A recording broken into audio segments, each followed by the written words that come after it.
kick to the gut. I like it. Oh, here we go. Let's do it. What's going on, everybody? It's Mr. Young. And it's Foreign in the building. I'm back live right here on the podcast, bro. Welcome back from the jungle, baby.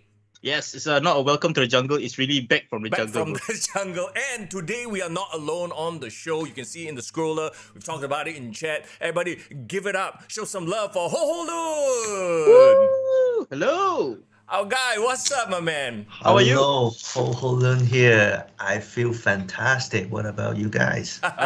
We are good. Actually, right now we are live streaming on YouTube. We got a very healthy crowd, like about 10 people coming in, and it will get more as we continue talking. 10 people. That's amazing. It's Let's right go. off the bat. They are waiting. I think because they want to hear a lot about our Vince McMahon reaction as well. Guys, That's the selling point. there's so much juice coming out of the world of pro wrestling right now. I mean, even if you're not into the actual on-screen product, like there's so much backstage tea that's being spilled. I can't wait to get into it, guys. Yeah, man. But before that, we gotta introduce Yes. you, Ho Ho Lun. Of course, most wrestling fans would know you from your time at the WWE Cruiserweight Classic. First Hong Kong wrestler to be wrestling in WWE. Am I right? You're absolutely right, man. Yeah, man. So we're definitely gonna deep dive about your time there, and of course, you said you just had a recent excursion in the US as well. So yeah, lots to dive into. But can you please share with us, like especially the Singapore wrestling audience, the fans here, who you are and your background in wrestling, like how long you've been wrestling for and all that. My name is Ho Ho Lun. I started wrestling in 2009. And my relationship with wrestling in Singapore actually started in 2012. That's where SPW first started. So I wear them, like they just have their wrestling school set up like 10 years ago, 2012. So I remember I messaged that time straight away to Andrew Tang and introduced myself. Hey, my name is Ho Ho Lun. I promote shows in Hong Kong. I've been wrestling for that time for like 3-4 years. Yep. So I know you're a new company, but if you need help, I am always there. But I don't know much that time, but I still offer help. Right. All right. So then in 2013, I came to Singapore for the very first time. So that was when I wrestled a bit in the UK and wrestled a bit in Japan, and then I come to SPW and try to train you guys and see what's going on over here. And on and off, I've been coming into Singapore 10 to 20 times. I didn't count, but a lot of times. Awesome. Nice. I've So, I wrestled mean, in SPW a lot, and yeah. Yeah. So I mean, like you traveled all around the world. Recently, you were on AEW as well, right? Tell us, like, of all the experiences. I know it's hard to pick out one or two, but which place has made you feel the best in a way? In fact, I wrestled the last 3 years mainly in Japan here in Dragon Gate. Wow. But the end of last year, I took like 2 months off to travel to the US and see what's going on there. So actually, I booked my flight to the US having just one booking confirmation, which is for MLW, Major League Wrestling. But then the moment I land there, I talked to some friends. Hey, I'm here in America. You wanna have me over and have a few matches? Yeah. So I end up wrestle like 8 matches in the US, which include AEW, MLW, and I don't know if you're aware, GCW, and there's a company called Deadlock Pro Wrestling as well. So these are the more bigger name in the US. All right. Sorry, can you do us a small favor? Is it okay if you shift your head more to the right so we can get you central a bit? Not too much. There we go. Okay. Perfect. Yeah. Because I think you just see half of your very beautiful eyes and Yeah, right. Maybe that's the gimmick, like mystery man, that kind of thing. Yeah. Half mystery. Yeah. Hold on. Sir Haas in the chat says your green sunglasses are still with him. Do you know our Sir Hus? Yes, I know. That was my character back before I go to NXT. So that was the character that I used. I call myself a cool star. I come out singing karaoke song and having that green sunglasses. So that was my character. Wow, glad that it's still with you. I don't know where's mine now. We got some let's- long-time fans. Yeah, Yeah, we man. read it on the podcast. Let's shout out everybody in chat, by the way. Rishi, how you doing? Irvin, it's good to see you. Sahus, of course. Div Royalty as well. If you guys have any questions for Ho Ho Lun, please leave them in the chat. Now, talking about training, right? So, okay, you are coming to Singapore very soon, sometime in August, a little bit after our National Day, for a little bit of a training seminar with SPW. Can you tell us a little bit more about that and the dates as well? I will actually fly in on the 11th of August, and then for 12, 13, 14, there will be 3 days. I'll be holding a seminar in the SPW Training Center there in Tai Seng, Joseng Road, I think. 3 days, that will be it's not like 3 days I'll do the same thing. That will be 3 days doing different.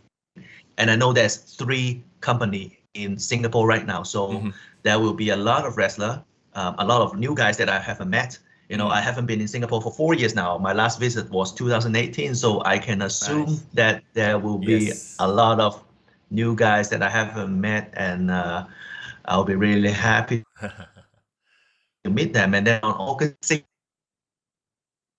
Oh, we have a bit of a lag situation. Oh, there we go. I think, do we have it back? Almost. I'll be YouTube taping for. Okay, I think we have a bit of a lag situation because he is in Japan right now. So this is a Pacific. Not really. Not trans. Oh, there we go. Do we have him back? Do we have you back, Ho Lun? We just need to stabilize a bit the streaming. Do I have you back? Yes, we have there we you go. back. Okay, we can For the hear first time, it's not because of foreign. It's not because usually I always get the lag, but no longer. No, I think he's frozen again. Oh, okay. Just give a testing. Uh-oh. Don't worry. We'll ride through it. Yeah. It's that hotel Wi-Fi, like, you know what it is, right? Like when you go overseas, when you travel, you get to that hotel and they give you the shittiest connection ever until you pay. You gotta pay a man. You know what I'm saying? Of course. Okay, actually we can see you. I can continue. I can see you as well, but can you hear me? We can hear you now, yes. Yeah, just try to talk not too fast. Where were I when it stopped? You talk about how you were seeing people that you haven't seen since 2018.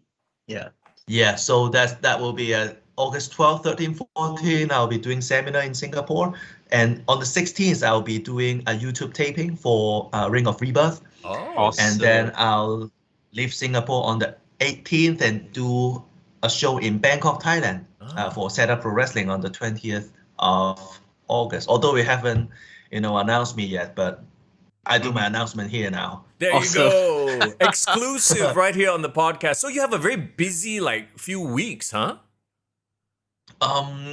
This is basically the lifestyle that I've been experiencing all the time. I am in Dragon Gate here since 2019, so the schedule here is very, very busy. Our company runs 15 to 17 shows each month, which I wrestle around half of them. Right. I got to keep myself busy to pay all my bills, right? Yeah. Right. You got to hustle. Let me jump back to the training, the seminar that you're holding, right? Is it for newbies? Can someone completely fresh join, or is it for people who already have some sort of experience in pro wrestling?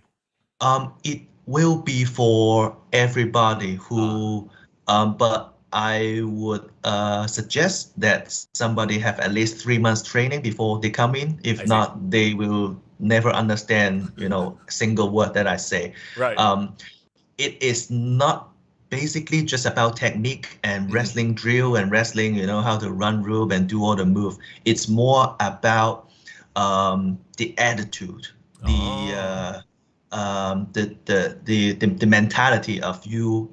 If you want to be a wrestler, if you want to wrestle somewhere else, if you want to have a career in wrestling, this is very difficult. I mean, when you first start, there's no money at all. And you got a lot of work ethic kind of stuff. So, most basically, if you know nothing or if you can do all this move, doesn't really matter. That's more about attitude and ethics. Nice. So basically what he's saying is, foreign, you can join the seminar. I unfortunately cannot because I have zero experience. I only watch. Yeah, just start training now in ROR and then Yeah, you hear that? I'll give you an exemption. Crash course within a week, like a fast course. Go We've every day. We've already got questions streaming in from the audience. We'll just power through a couple of them. So Irvin asks, how is the Hong Kong wrestling scene right now? Right now, that's a very good question. Myself haven't been back to Hong Kong since 2 years ago. Since before the pandemic. Our last show was in 2019. We supposed to do a collab show with Dragon Gate in Hong Kong on October 2019. That was before COVID-19. But if you can remember, there's a lot of protests going on during that time, and a lot of chaos going on in the city. So we stopped that show. 2 months later, we supposed to have our big show, 10th year anniversary of Winter Fever, which is our WrestleMania in Hong Kong. So we call it Winter Fever. But then we stopped again because coronavirus. And then that's the end of it. Oh no! Still on the back burner, waiting for a comeback. Yeah. You see now coming to Singapore is quarantine free, and going to Thailand is also quarantine free. But even for me, I am having a Hong Kong.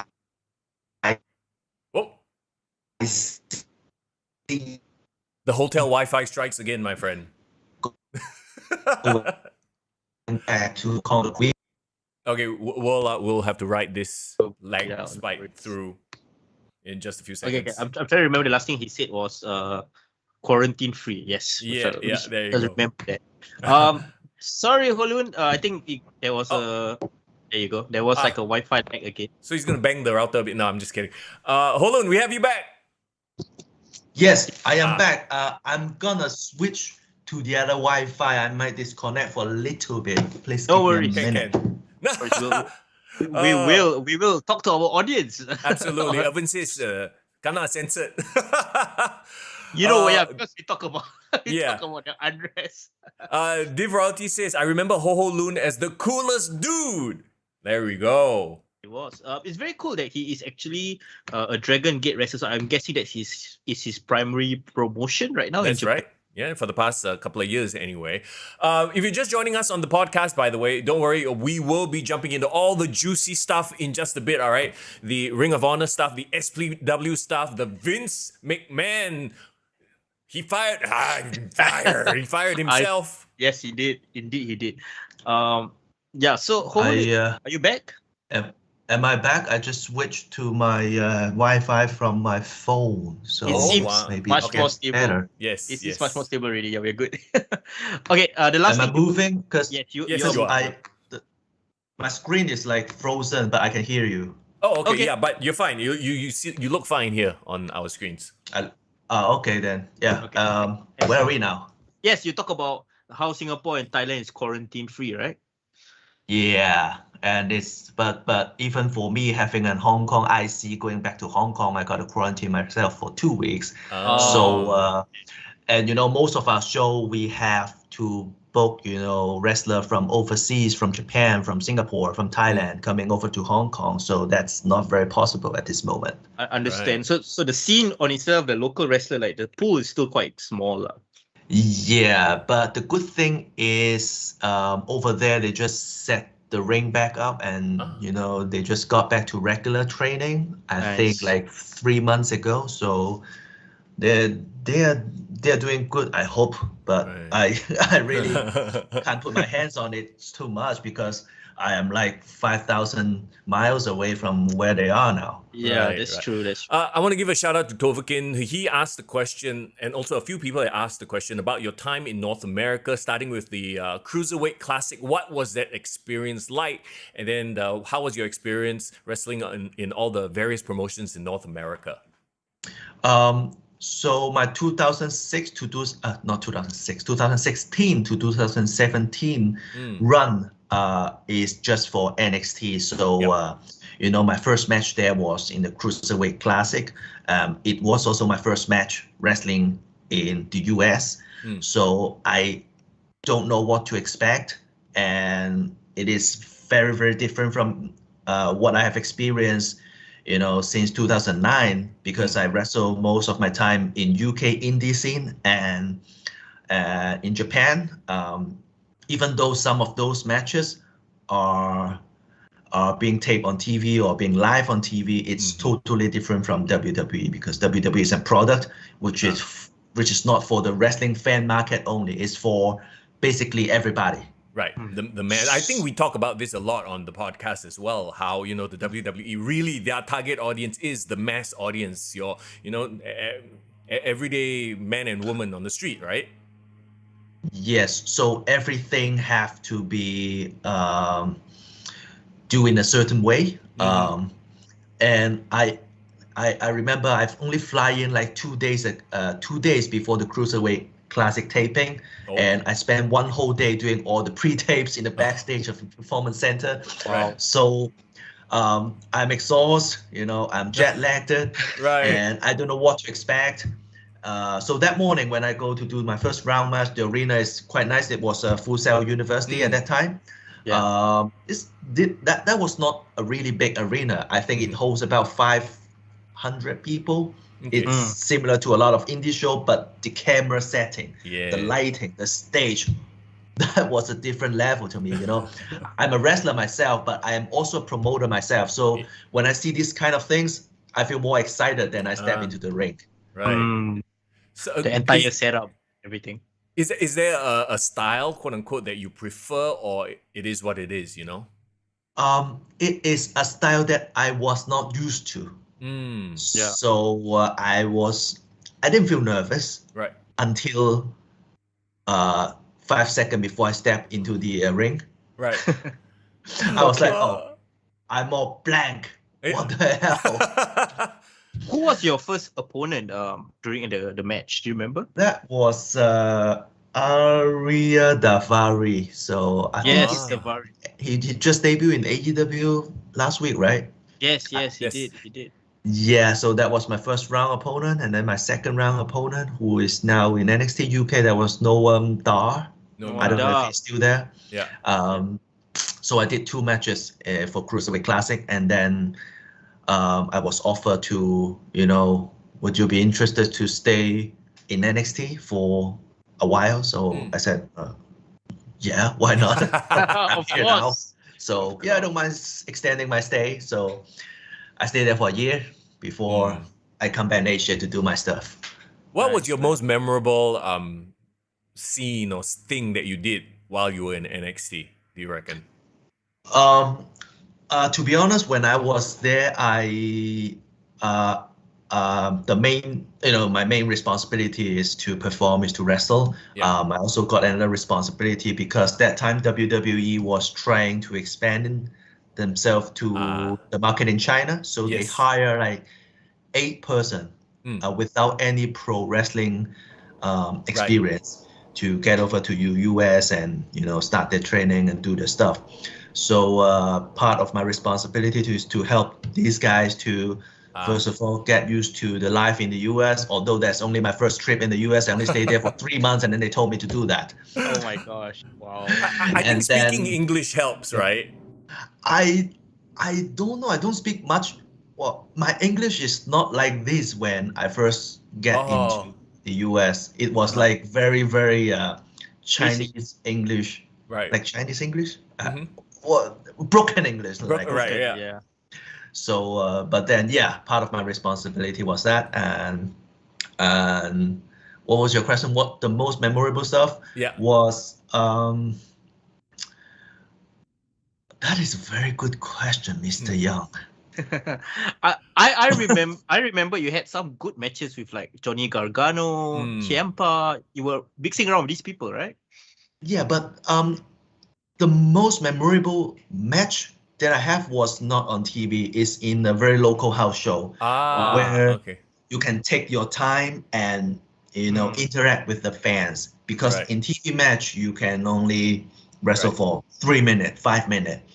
But when you go to a house show, you got a lot of local audience, like 200-300 local audience with a lot of kids, and they like me, they like my name and chant ho ho ho ho all the time. So it's very enjoyable. Yeah. Okay. And American fans are the craziest fans than in wrestling can ever have.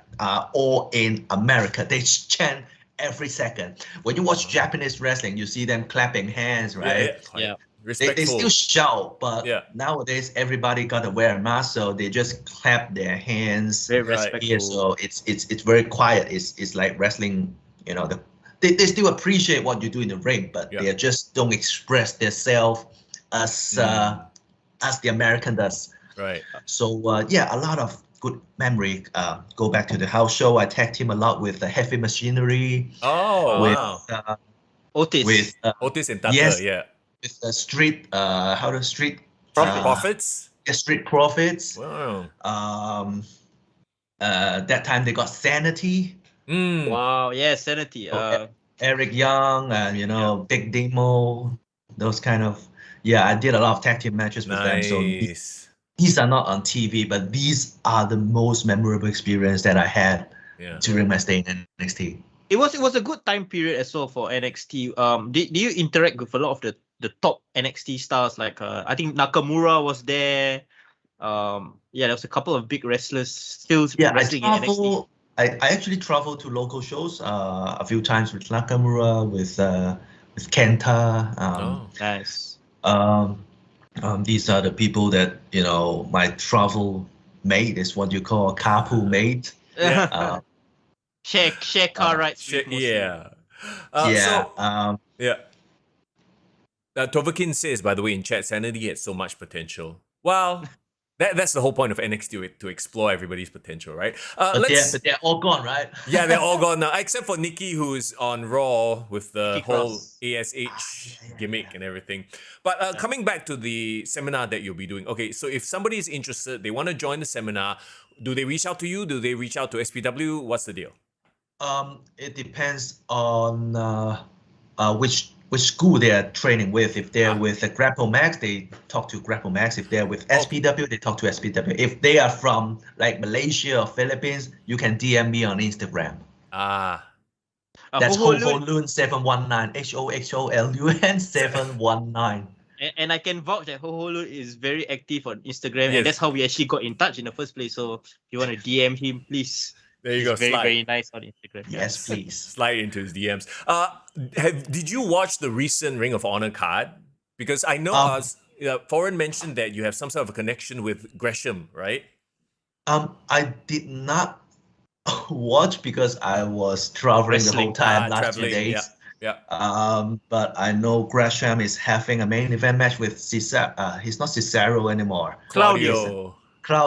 I saw a little bit of clip on Twitter. Yeah. That was a great match. Yeah. What was your connection? Do you stayed together with Gresham or? That was back in 2012, I think, because it just appeared to be me and him, and are in Japan at the same time. So we both wrestled for 0-1 at that time. So he was just there on the bed just next to me. So we spent like 3 months together while we were in Japan. Wow. But that time he was very good already at that time. Just nobody know who he is. That was 10 years ago. But he was already winning championship in Japan. But I don't know at that time there's a lot of US fans know him yet, but he was very good. So at the end of 2012, he actually traveled to Hong Kong on his way back to America to do a match in Hong Kong Pro Wrestling. Right. That was a classic match with Mr. Jason Lee. Yes. Remember Jason Lee pinned him with German suplex, kind of things like that. The referee count to 3, and then he kicked out before the 3, and the referee rang the bell. And then Gresham was so angry. He demanded for rematch. Legit demand for rematch. Wait, this wasn't pre-planned. This happened by accident. The referee. Wait, really? This is 1-2. So It was the Hong Kong screw job. Not the Montreal screw job, but the Hong Kong screw job. So I'm there in the ringside. That's not my match, but I'm still in the ringside. Oh, I want a rematch. That's not over. I want a rematch. Oh Did the my rematch? Did the rematch happen ever? No, they didn't, because the referee Oh. rang the bell and the music. The moment the referee ring the bell, the music guy played the music already. Oh, right, right. It really felt like a screw job. Oh my god. I want a rematch. So that's a rematch he asked for since 2012, and it's still not happened yet. Oh my god. But he becomes super famous nowadays. I don't know if we can still invite him to Hong Kong for Right. that rematch, but You will probably we remember thought- this, hold a grudge Yeah, against I think the so. promotion.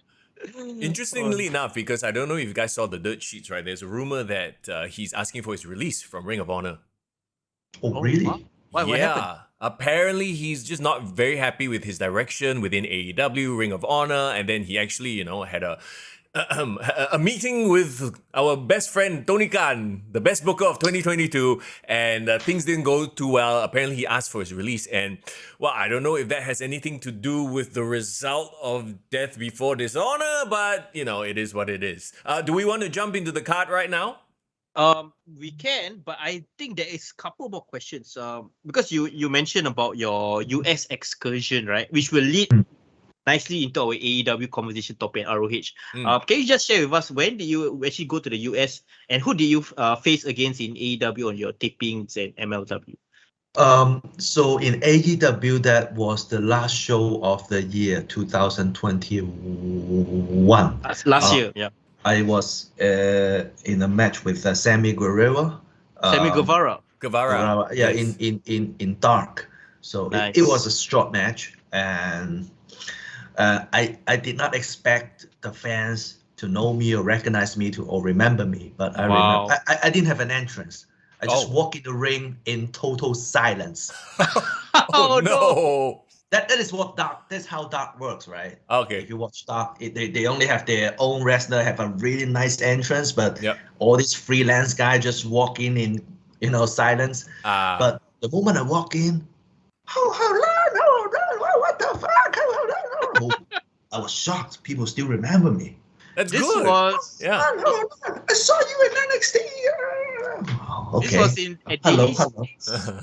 Was this at Daly's place or somewhere else? This is in the Jacksonville arena. How do you call Daly's place, right?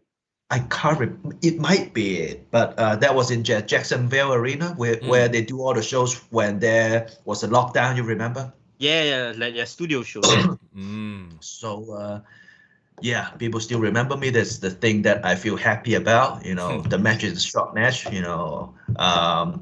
Sammy I think he's challenging Cody Rhodes the next week before the match. So yes, it's the TNT title championship match, right? yeah, so I'm there do a short match with him, and so he can do all this this shout out to Cody Rhodes. So this was great. I met Tony Khan as well at the backstage. He's such a happy guy. He's a happy guy. His coffee mug, just walking around the backstage. Hey, hello. He's really happy. He's like those kind of young entrepreneur in the startup company, those kind of things, having his coffee mug. Hello. High on coffee. Well, who knows what else is in that coffee? Compare that backstage vibe to NXT. Was it different? How was it different? NXT is more serious. Triple H is there all the time, of course, and every match there. You got to work with how the camera works and things like that. But I think it's I can't compare this because NXT show and AEW Dark, they have a different how to say, they have a different purpose. NXT is a pure TV show, but AEW Dark is to make their own wrestler look good in a match. So it serves a different purpose. If it's Dynamite or Rampage, maybe I would expect very similar production requirement as in NXT. But Dark, maybe it's a bit different. So I can't judge that with just my experience in Dark. That's true. may I know who was actually your point of contact to get you the spot on AEW? There's a person, I don't know if I should mention his name, but this is a person that I met when I work in NXT, so he knows I'm here, and he now work in AEW, so he just, you want to come down to do a short match? Yes, of course, it's Jacksonville. I live in Orlando, it's only 2 hours away. I'm down. Nice. Okay, then let's jump into the Ring of Honor. I think a lot of people are waiting for our sort of breakdown of it. Did you manage to get to watch it or not, Foreign? Yeah, yes, I did watch a couple of matches, especially the wrestlers that I know. Yes. And the ones that I do not know, like Delton Castle, I will just go through. Yeah, I was about to say, let me guess. The main event, the pure title, and the first match, the championship match, those are the ones you pay attention to, right? Yeah, the television title, Samoa Joe. It's nice to see Samoa Joe back. Yeah. But yeah, so if Ho Ho Lun, if any of these wrestlers you've actually interacted with personally, please feel free to share any anecdotes. Of course, man. Yeah. Yeah, but we'll just quickly run through it. Yeah. Okay, so they kicked off the show, and this was a big surprise. I didn't watch the pre-show, by the way. I assume you didn't as well, Foreign? No. There's only a certain number of hours in a day, you know. That's true. But were you surprised when they kicked off the show with the ROH World Championship, Claudio Castagnoli versus Jonathan Gresham? It was really a surprise, and I think the commentators sold it really well. They did mention on commentary that they did a coin toss between the tag team match and the heavyweight title match, and the ROH heavyweight started off the show, which was cool. I actually liked it. I actually saw the reason behind it. Now that we know the whole Gresham thing, and then you watch the match play out. What did you think of the match? Very interestingly, now that you have given me some context. On Jonathan Gresham not being happy and all that. It was competitive, but not to the extent like you never doubted Claudio was gonna win the title. Do you think it's because Claudio came in with so much momentum? He's a big name, right? And I mean, he's Cesaro from the WWE, and they're like, all right, we gotta give it to him here. And then this is the other weird thing, right? Yes, we all know Ring of Honor. They do the whole code of honor, that kind of thing. Yeah. Irvin even says the size difference was very distracting. So all that, you remember the past couple of weeks on Dynamite, he had been coming out with Tully Blanchard. He had turned heel, right? Yes. No mention of that here. Like, he completely dropped the gimmick, and they just did a match. It was very handshake after that, and that was it. So I was like, what is going on? And now that we know the context of he's probably on his way out, that's probably how he wanted to be remembered, I guess. Not this sports entertainment bullshit. Yeah, Gresham didn't work heel. It felt like a babyface versus babyface match. So they completely disregarded the past 2 weeks lah. Yes, and you're right about the distracting size differential. I mean, we know Gresham is not a big size guy, but he's well built, right? Yep. But even when Cesaro versus Rey Mysterio, I always felt like Rey Mysterio, as a smaller guy, somehow still got the offense to pull off. Yeah. But I never thought that Gresham could out-wrestle Cesaro, even though he is known for being this best technical wrestler kind of thing. So, I don't know. Is Gresham considered a similar size or bigger or smaller than you, Ho Ho Lun, from your time knowing him? No, I think he's then 160 or something, right? So he's supposed to be a small person, no matter in Japan or no matter it's in America. In America, he's even smaller. Yeah. So even in Japan, he's considered like a smaller size wrestler. Yeah. Yes. So as a smaller size wrestler, the psychology going into a match versus somebody who's so, I mean, Claudio he's tremendous. He's not even average. Man. He's big, tough guy, super tall. What is the psychology there? How do you make that work? Because yes, they tried to play powerhouse versus technical. It was a good match, but there wasn't, to me, a real cherry on the cake, I didn't watch this match against Cesaro, but the Jonathan Gresham that I know of, other than being very technical, he is also playing a lot of mind games where he just attack an opponent on the arm or on the leg. Yep. I think it's on the arm most of the time. He kicks to the arm is his finisher, right? Kick to the arm and then do a submission kind of things. Yeah. So that would work really well for him, especially he's not that big, but focus on the arm, which is like Yeah. makes sense. The body versus arm. It makes a lot of sense, and the fans like to watch it, and it's very effective. Yeah, it's very clear the ROH fans love him. I think they consider him a Ring of Honor original. But again, Claudio also has history and ties with Ring of Honor, so I think a lot of them also wanted him to become that world champion that he never did in his first run.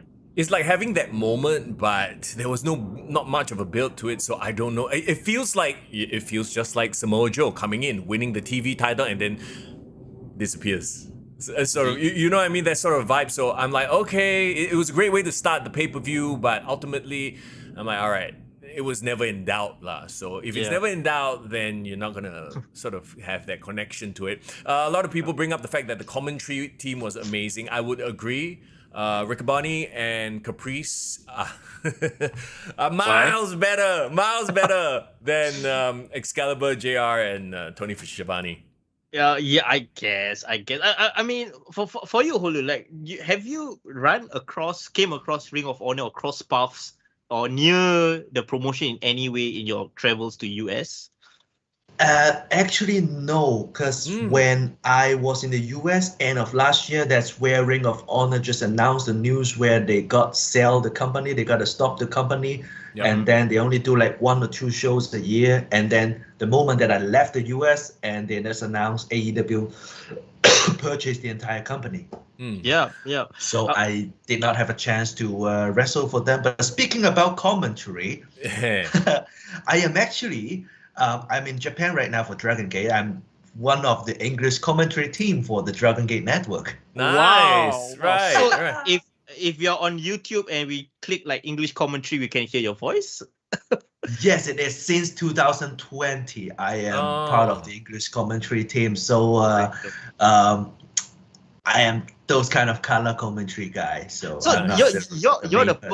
you're the perfect person to tell us your thoughts on AEW commentary. I actually did not watch a lot of AEW, to be very honest. I watch more WWE than I'm more a Vince guy than Speaking of which, yes, we will get to the Vince stuff in just a bit. But let's move on with this Death Before Dishonor card. Interestingly enough, also, I read a random fact, right? This is the first pay-per-view that is quote unquote the Tony Khan era Ring of Honor. The previous one, Supercard, was already set, but they bought it, so it still had like the old Ring of Honor fingerprints on it. This one, full on Tony Khan. So just an interesting note. This is where the company is gonna go moving forward with Tony Khan's sort of full involvement in this one. Next, we have Dalton Castle and the Boys versus the Righteous. Yeah, I this was my toilet break. I'm sorry.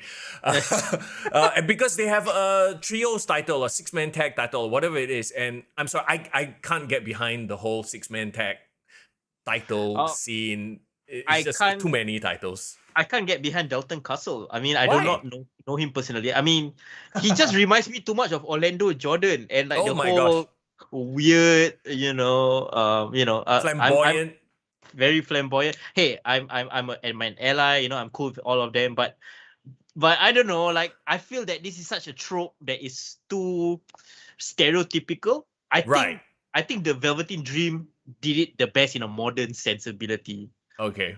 But this one, like pretty deadly in NXT 2.0. Also, like really, Right. Tovakin said at least they don't go all chicken pasta salad like Excalibur. Okay, what he means is, when Excalibur previews the next show and he like says everything in like machine gun speed. Yes. They tried to make Riccaboni do it, and Riccaboni, poor thing, he doesn't have that in his arsenal, so you could tell he was trying to because they're forcing him faster. Preview the next show. You can tell, and he's just like trying to spit it all out. But oh my gosh, I hope they don't do that to you in Dragon Gate, Ho Lun. No, they don't. They might do that to the Japanese one though. Oh yeah, right. But maybe. You see, that's my thing. Like, that is a very much, I think, Tony Khan-esque fingerprint on the product. You see where I'm going with that? Yes, I think he's all about promotion and trying to put as much eyes to the next show. He thinks because you know he is like Mr. holding a cup of coffee, probably high on coffee all the time, right? So that probably suits him. He's like, oh yeah, I like this style because it's info because he's such a stat and info guy, right? Yeah, that makes a lot of sense. But again, like I think the best thing about Riccoboni and Caprice, right? Their commentary is very measured. They are not rushing in the commentary. They're telling stories. They're not spitting out 1,000,001 facts and stats that nobody cares about. Yes. That's what makes wrestling special, right? The stories, telling the story of working the leg or working the arm, or this fella's back injury, or he's susceptible to strikes, whatever. Yeah, Ring of Honor, I think this show, especially because it's my first time watching it like throughout, really reminded me of NXT, the old school NXT Black and Gold, where it was very focused on the match, the work rate, right? But also like great at telling the story. So did enjoy it a lot. Yeah. Let's move on to Wheeler Yuta, the pure wrestling champion versus Daniel Garcia. Okay. Yeah. Mr. Young, the pure rules, right? I need some help explaining to me because I tried to watch the match with the rules and I know they use the rules to tell the story. Yes. But man, it's so confusing. It's a lot of rules, right? For me, it's also very confusing. There's like 3 judges on the side. I don't know what the judge is for. Or like if they go to a draw, or if like you can only, I think it's 3 rope breaks max. So after the 3rd rope break, the ref won't break the rope. You're screwed, right? So they didn't play with that in this match. There was only 1 rope break, I believe. Yeah, and then they also apparently banned strikes. So they can only do open palm, which so they really took advantage of that. Yeah, so you can slap each other to no end, but you cannot, punch. Yeah. Irvin says, I still don't know the hype for Daniel Garcia. Look, I think that they both put on a good show for what it was. Wrestling-wise, it's just when you watch them, you really sort of go, okay, these are guys who have potential to be future stars. They are not there yet, but this is the sort of their showcase here right now. Yeah, I like Wheeler Yuta. I think especially since he's been under the BCC, I'm guessing legitimately he's training with his colleagues there. Steve Blackman 2.0. Yes, go on. Yes, Steve Blackman 2.0. But same beard. I keep thinking he's like Mike. I keep thinking he's like Mike Shinoda from Linkin Park. I don't know why. Also, same vibe. But I think he's getting better, and I feel like I'm starting to dig his vibe. Yeah. Daniel Garcia somehow, I think they inadvertently made him feel like a babyface because they keep bringing up his car accident. Oh, right. Yeah, but he kept flipping off like Ring of Honor, like, he's very disrespectful. He's all about being a sports entertainer, with the Jericho stuff. I feel like he showed more personality here than he's been portrayed in the past few weeks. What do you say? Yeah, because I think AEW is too stacked, too loaded. Yeah. Ring of Honor gives him the space and like television time to breathe and tell his story. So I kind of like the story going into this match where if Daniel Garcia wins, he's going to take the title and bring it to AEW and show it off in AEW. He said he was going to destroy it and smash it into little pieces, which was great.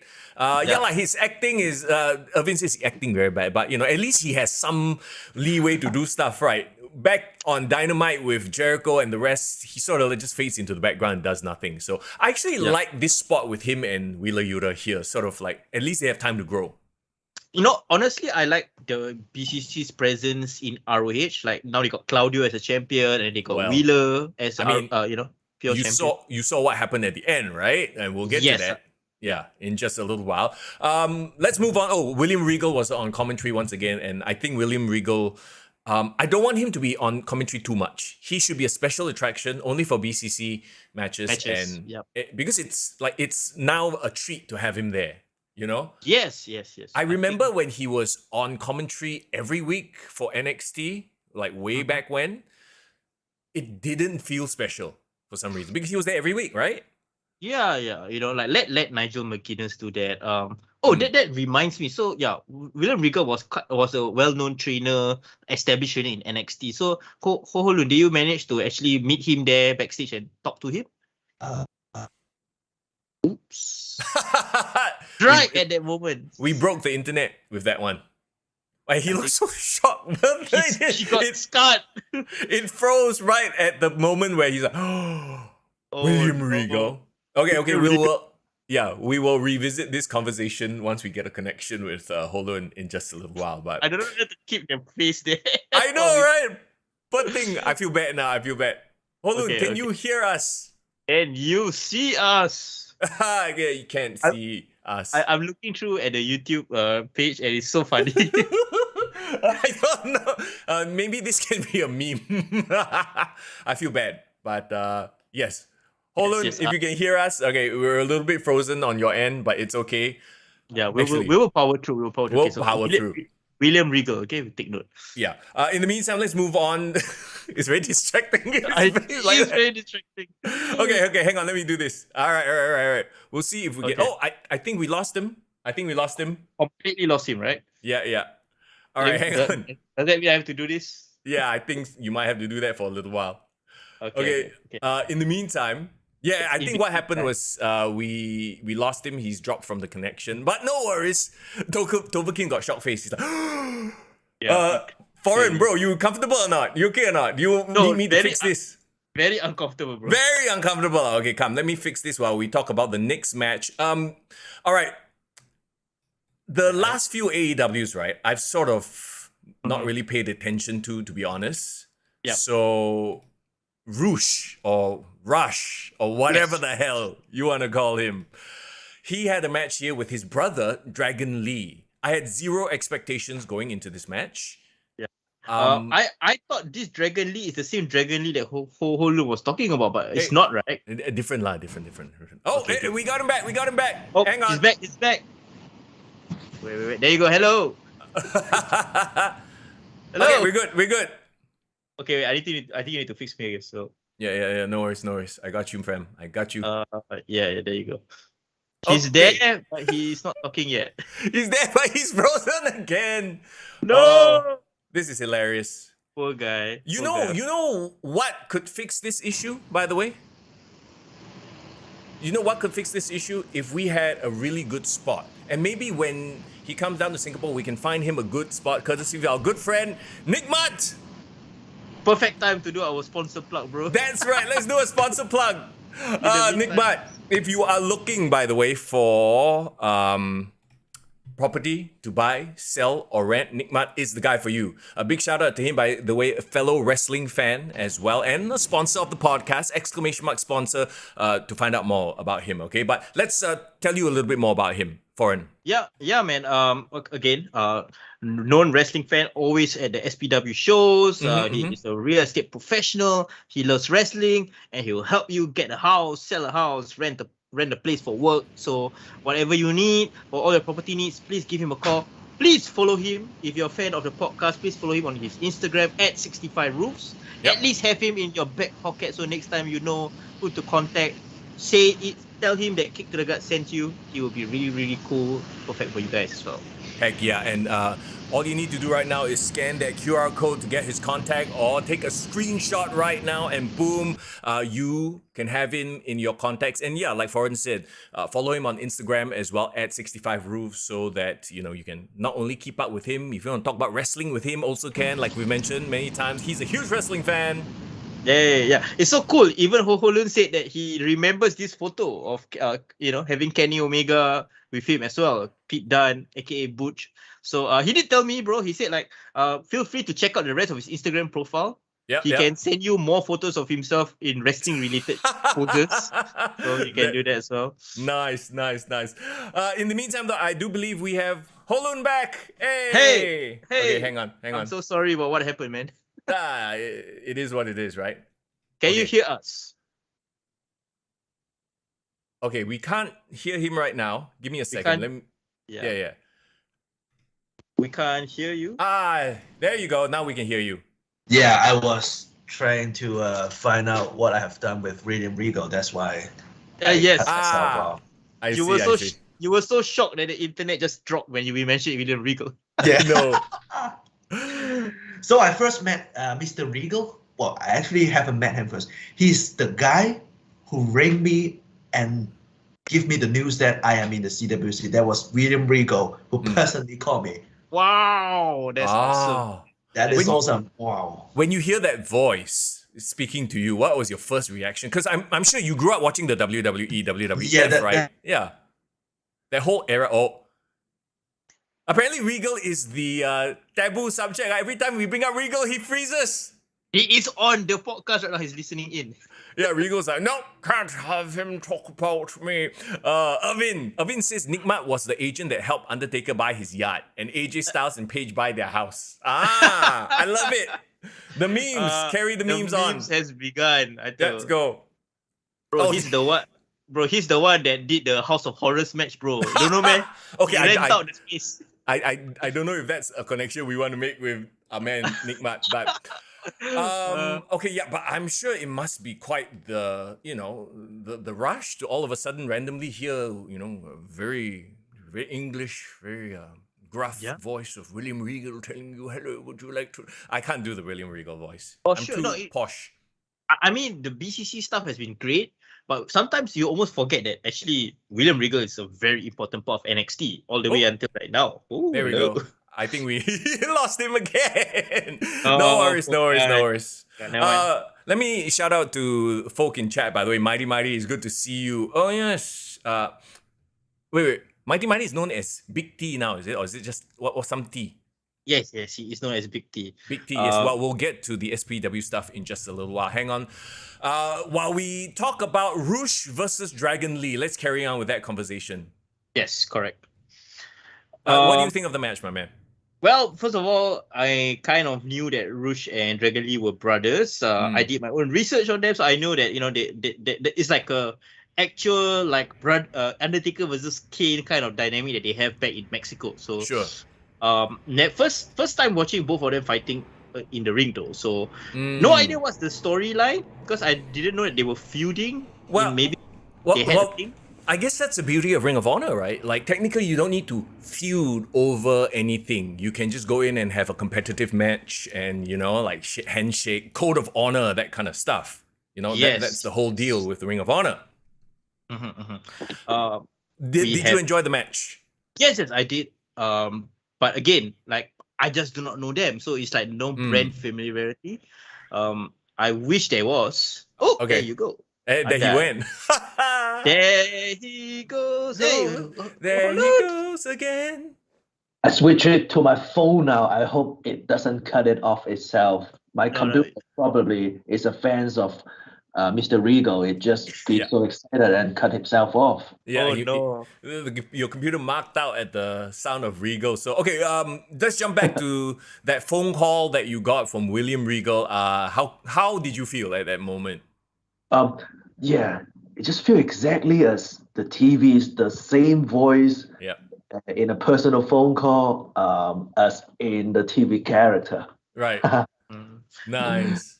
So it's quite exciting, although I already know I am part of CWC from the email that we contact for, but having Mr. Regal to call me personally is such an honor, such a privilege to have him talk to me on the phone and, you're invited to come to join the Cruiserweight Classic. Well, is that your English accent? You tried. Okay, do you get to meet him in person once you were there though, in Orlando? Yes, it is. I actually met him first in a tryout in Shanghai back in 2015 or 16, I can't remember. So he and Matt Bloom came to China for the tryout, which I was there. But the moment I was there, I already got contact about the CWC. So that tryout, I think, is for NXT or something. I don't know, but maybe that's the tryout that give me, an extension after CWC for NXT. I don't know what the reason is, but I was in tryout. I met him there. He was very nice because the tryout that I went to was very different from the Andrew Tang Texas tryout that they went in 2019. Because 2019 tryout, there was a lot of candidate with wrestling background. We got people from Philippines. We got the Bad Company from Thailand, right? So they all have wrestling background. But the tryout that I went to, it's me, Jason Lee, and Bidman, who's from Hong Kong. It's only 3 of us have wrestling background, and the rest of them have background in kickboxing, in bodybuilding, so they know nothing about wrestling. So the focus of that tryout is more into the non-wrestling side.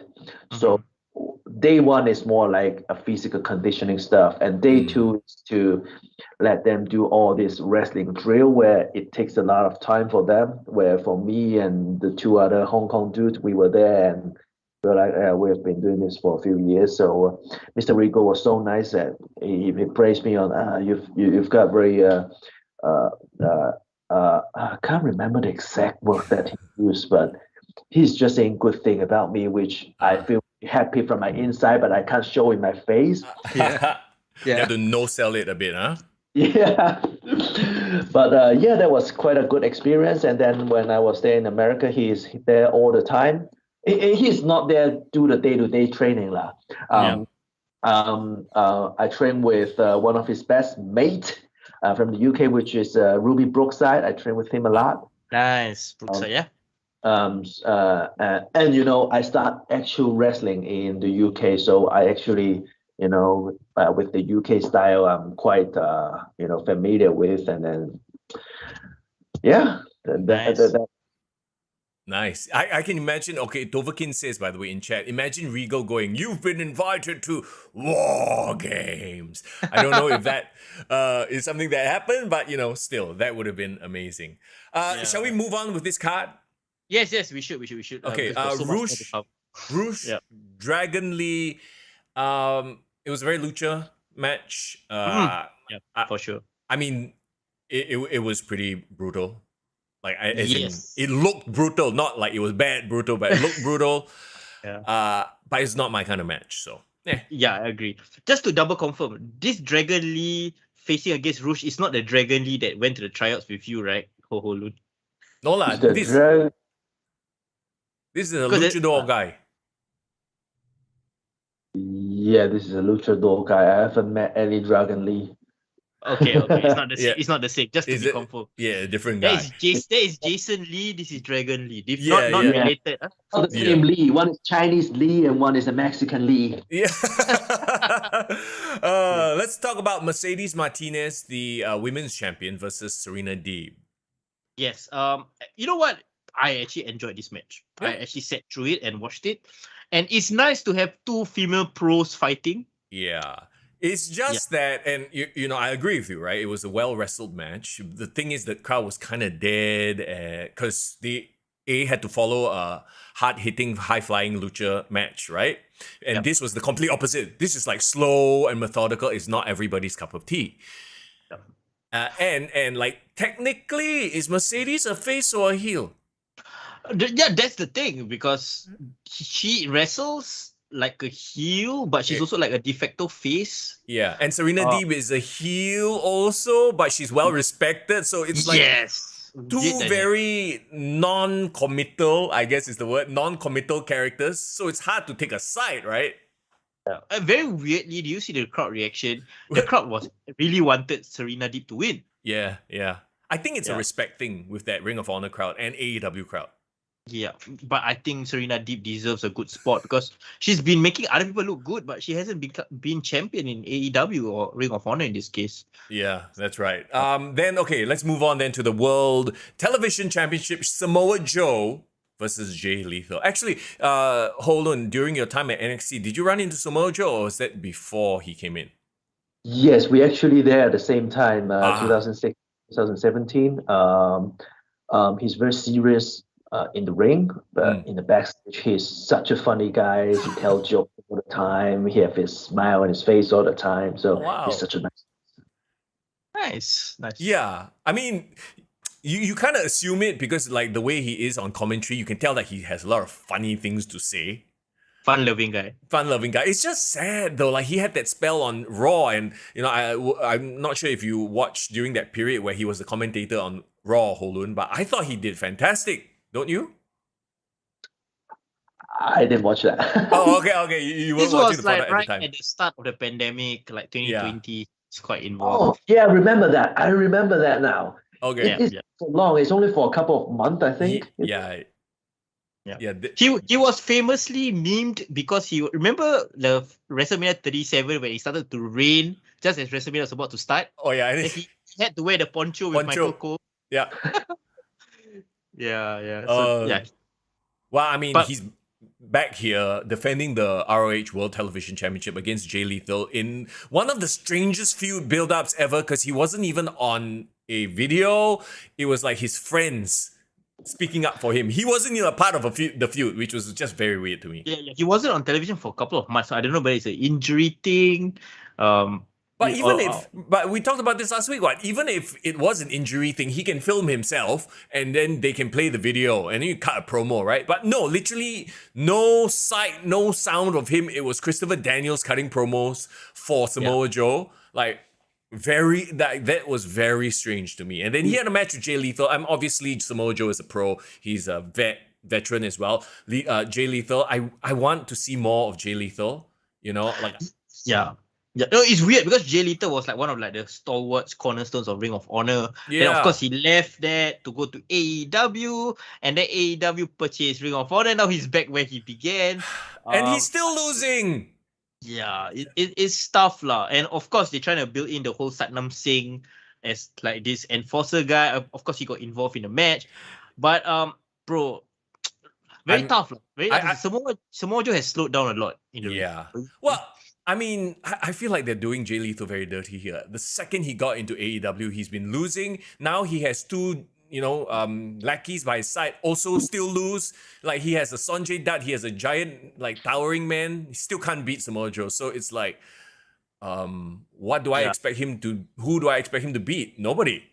Yeah, but I think, like, all things concerned, I think Samoa Joe in Ring of Honor is a good spot for him to be in. Sure. Because honestly, I don't see him competing like at a high level, like for the main event stuff in AEW anymore. I think it's past his time, unfortunately. So let him help build the new generation. Like, do what he was supposed to do in NXT. Remember when NXT came back?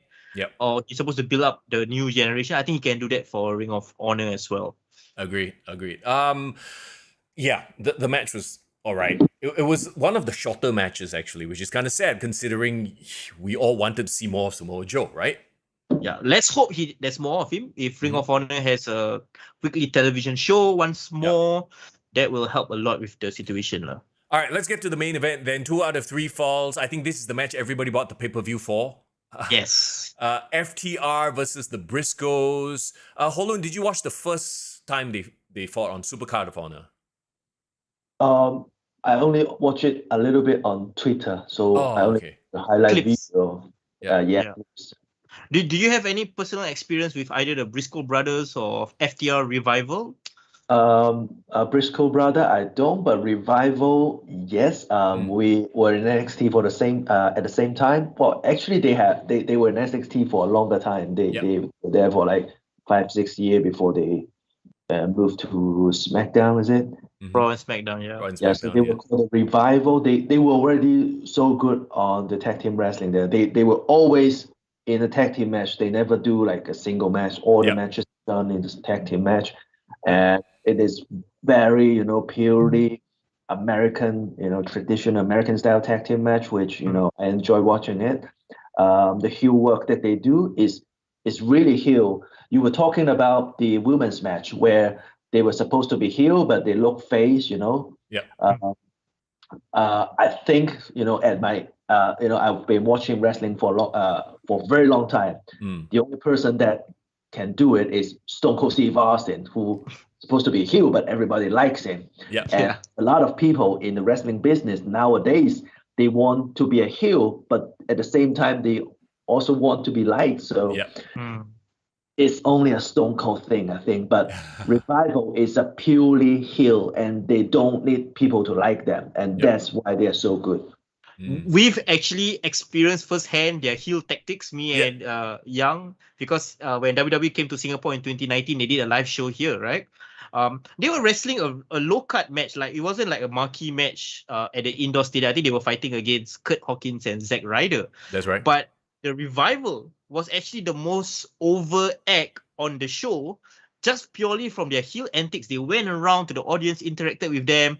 They almost teased a fight with Mr. Young because we were on the ringside. Yeah, we were front row. Yeah. Yeah, so it was so cool because I feel like you said, they were really good as heels, especially in 2016 NXT, because I think that was the time where they had a great series with American Alpha. Yes. I think a couple of the guys. I think Gargano. I think DIY, when they were still a face. Yeah. They were great opponents for the Revival then. And it's so crazy because you remember them as a great heel tag team, and now they are one of the most over babyface tag teams in all of wrestling right now. So Well, I think it's very clear they get the business. They know what they are there to do, and they're not trying to, like up their social media game or be cool. They're just there to, play their roles, right? If they're face, they're face. If they're heel, and they're not trying to like just be cool. yeah, even as faces, The beauty of the house show where can go into the crowd and do a fight with one of the crowd member who is Mr. Young, and then they position themselves very good. Like if they're face, they don't do heel shit. No. If they're heel, they're not trying to gain a few likes. They don't. Yeah. So they're very good at that. To keep their character alive. Have you had to play heel before, actually? In Philippines I did. But Okay. the rest of the shows, they put me as a face all the time. Did you enjoy the time you spent as a heel? I actually enjoy being a heel Oh. more than being a face. Okay. Especially in Philippines. Did you watch my Philippine match? That was really funny. If I have time to explain about it. So Philippine people, they don't like Chinese people much. Oh. So Is it? as the most evil Chinese person that they can ever have, and I go there and raises all the Filipino. Oh my my God. God. Oh, okay. Wait, who were you facing? Who was the good guy Filipino? I was doing a few matches with Robin Singh. I did a match with I did like 3 matches with Robin Singh. He's the top face over there. But I do all the racist shit in the ring, and then even the promoter say, "Oh, you better go straight back to the dressing room right after your match. They're gonna really beat you up." Oh my gosh. gosh. That was So- that scary for you, or did you actually was like, wow, I'm doing my job very well? Yeah. I actually. So there's one match. There's a Philippine flag on the stage, and I'm trying to raise the flag, and then there's a real security guard coming. God. Ho, you're not gonna do that. It's a real security guard or what? But that looks really scary. Oh my my God. gosh. This I seems didn't like like the fact, but then wow, that's really scary. reminds me of when Chris Jericho actually got into trouble in Brazil. Do you guys remember this story? Yeah. I remember this. He was doing a Brazil flag, and then he got to fly out straight away after the show, right? Yeah. Because I think he kicked the flag, or he just disrespected it somehow. And he had to apologize because like the Brazilians there, they don't play around. They will. No, they don't. They will screw you up. Yeah, they are very nationalistic. Or reminds you of when remember when Shawn Michaels had the Canadian flag up his nose? Oh my God, classic. Well, how did he get away with that stuff, man? Not in 2022. Yeah, for sure. Yeah, that's crazy, right, Ho Lun? Like for you, playing a heel is probably like one of the rare times. But what do you think makes a good babyface then? Since you've been doing a babyface character for most of your career. I don't know. Probably my look and the haircut. I will never. I remember when I was in the UK. That was 2013. So, hey, Ho, can you do heel? That's the promoter asking me, and then his partner straight away say this like, "Look at his face. He can't be a heel." My face can't be a heel. I don't know. Babyface. Maybe literally babyface. It's the face. guts hairstyle. That's why. Yeah, I think so too. All right, let's come back to this match. 2 out of 3 falls, tag team match for the ROH World Tag Team Championships. I mean, honestly, I don't need to go into it too much. I think everyone should just watch this match because it was great. It's tag team wrestling at its best. I know they're like, oh wow, this is, look at the state of tag team wrestling, but it's just 2 teams. That's the thing.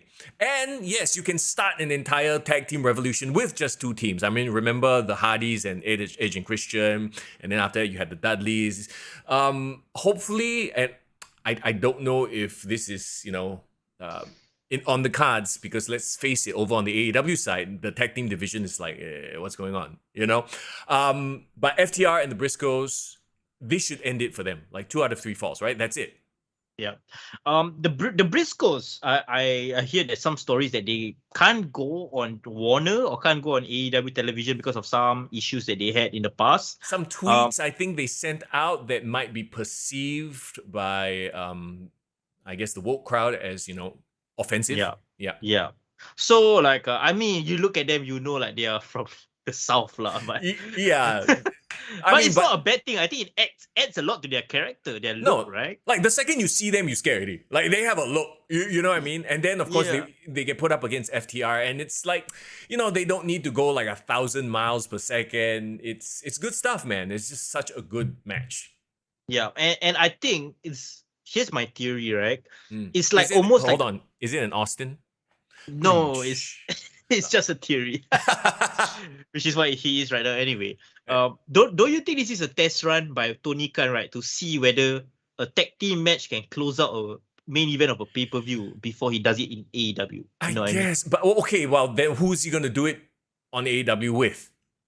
Well, the Young Bucks. Clearly, they're gonna do that. Swerve in our glory. Like, there's nobody on the Dynamite roster right now that I would, consider somebody that could close out a pay-per-view. But FTR, they're so damn over. Even on Dynamite, people are chanting for FTR, and they just don't get it.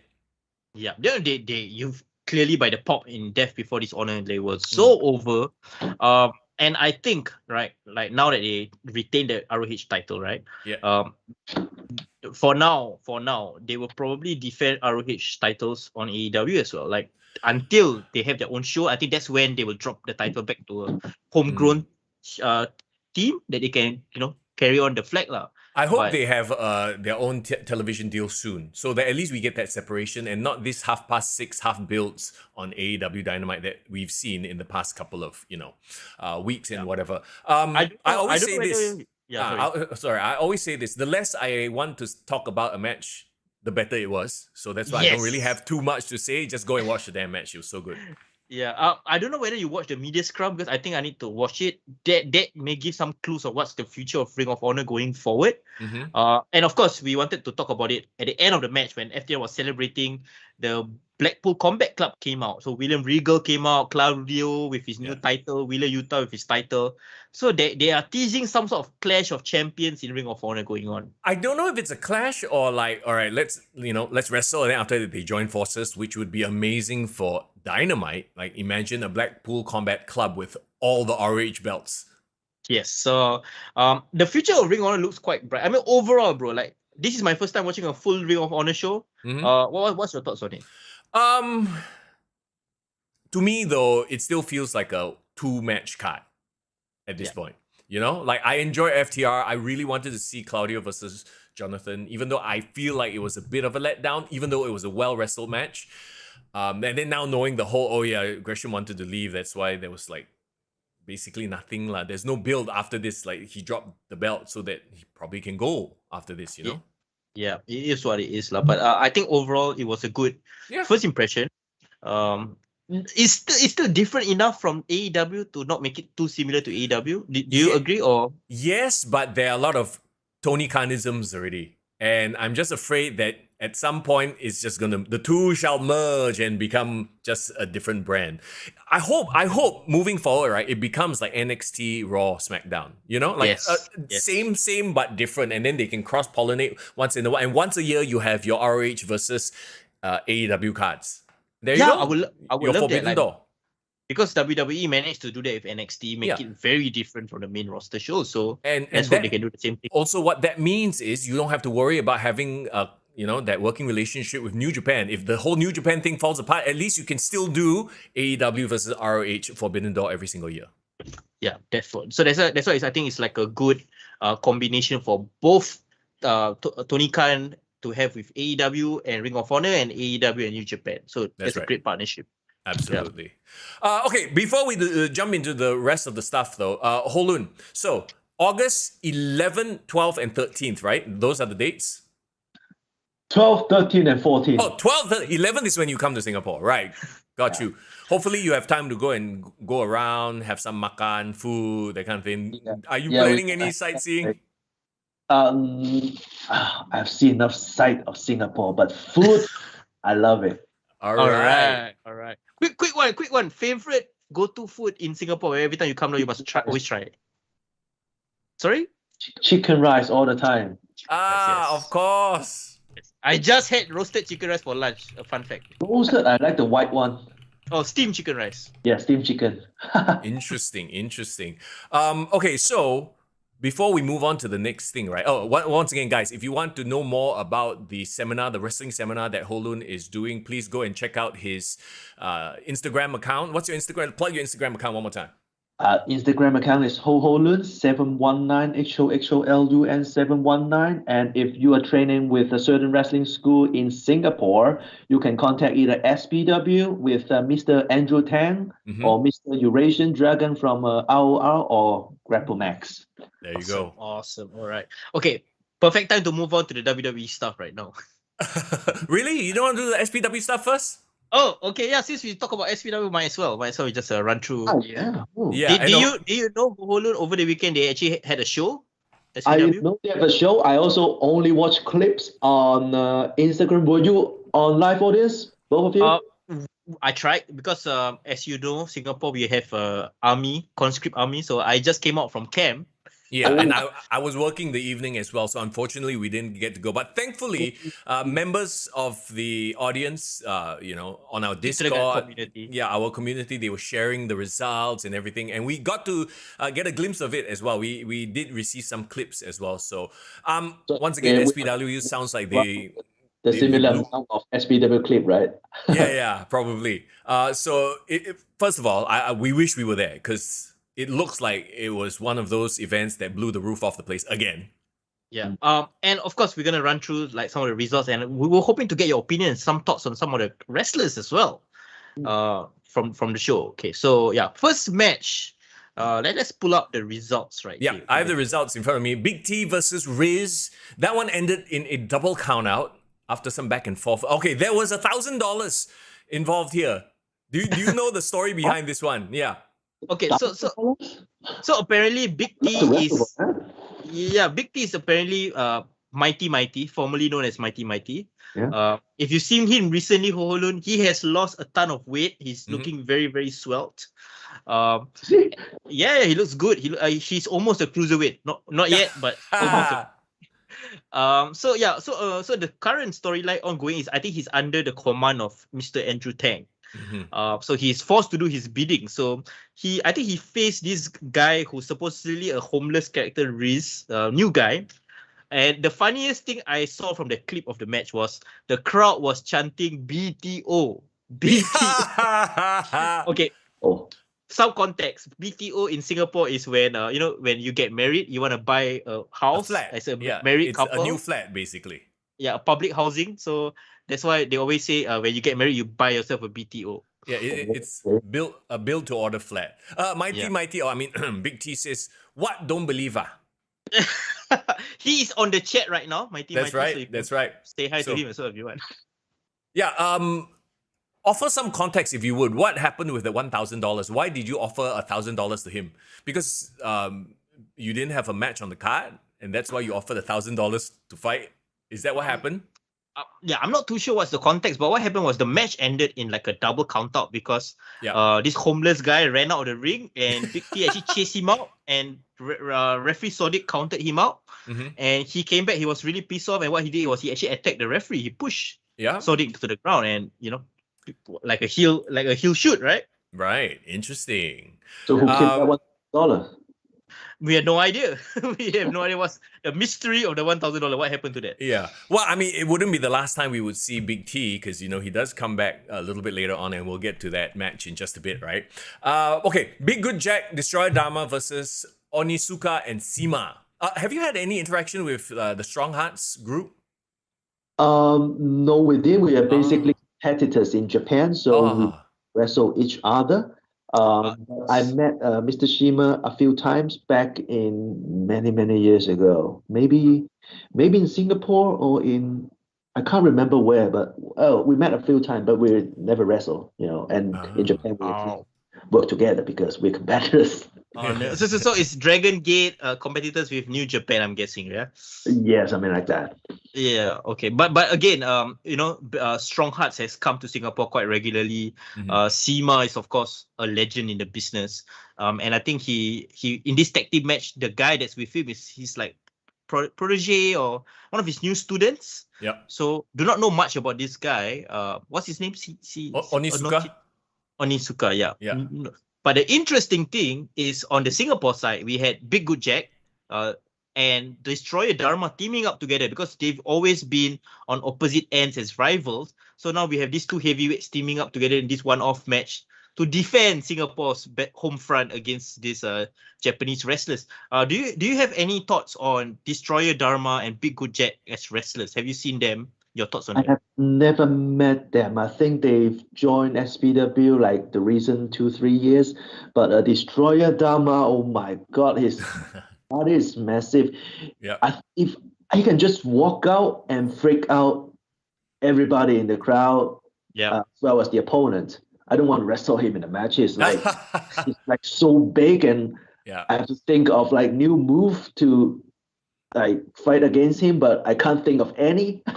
Yeah. And he's gotten really good in the ring because when he first started out, of course, he was like a big muscular guy, so he wrestled like a heavyweight. But as a bigger size guy, we always talk about their footwork, whether it's good enough or technically whether they are sound in the ring. But now he has really managed to like sharpen up his skills, and he's not only a very intimidating competitor, but he's really has good ring work as well. Yeah. And the thing that I remember, he's always doing a sidewalk slam with both the opponent on each of his arm, and then boom. Wow. That's very loud sound. Yeah. And hopefully, you get to work with Big Good Jack as well when you do come down to Singapore.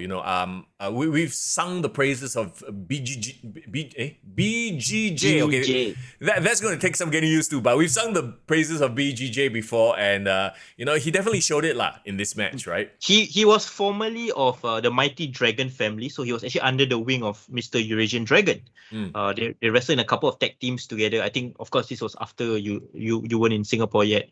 Afterwards. And he's like one of the very promising young wrestlers.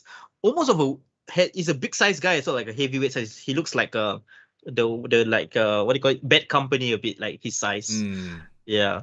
So somebody to keep an eye on. By the way, Big T has given us some context to his whole situation. He made me malu because he beat me last month, and I was waiting for him to challenge him, so I offered him money, and he didn't reply me until that day when I had to threaten a young boy. He ran away with my money, says Big T. So we are having some loan shark situations here in Singapore. It's $1,000 on a pole match next, maybe. No. Because as we will see later on, there's bigger and better things for Big T on the way. Don't worry, Ho Ho Lun, you can clarify with him when you meet him at the seminar next few weeks. Yeah, I'll need $1,000 as well. Yeah, you need the money, right? I love the Big Good Jack clothesline. I guess that's his finisher. I believe Onisuka was the one who took the pin. He really sold that clothesline. Like, good God, man. I watched a couple of minutes of the clip, and Sima, of course, did a great job,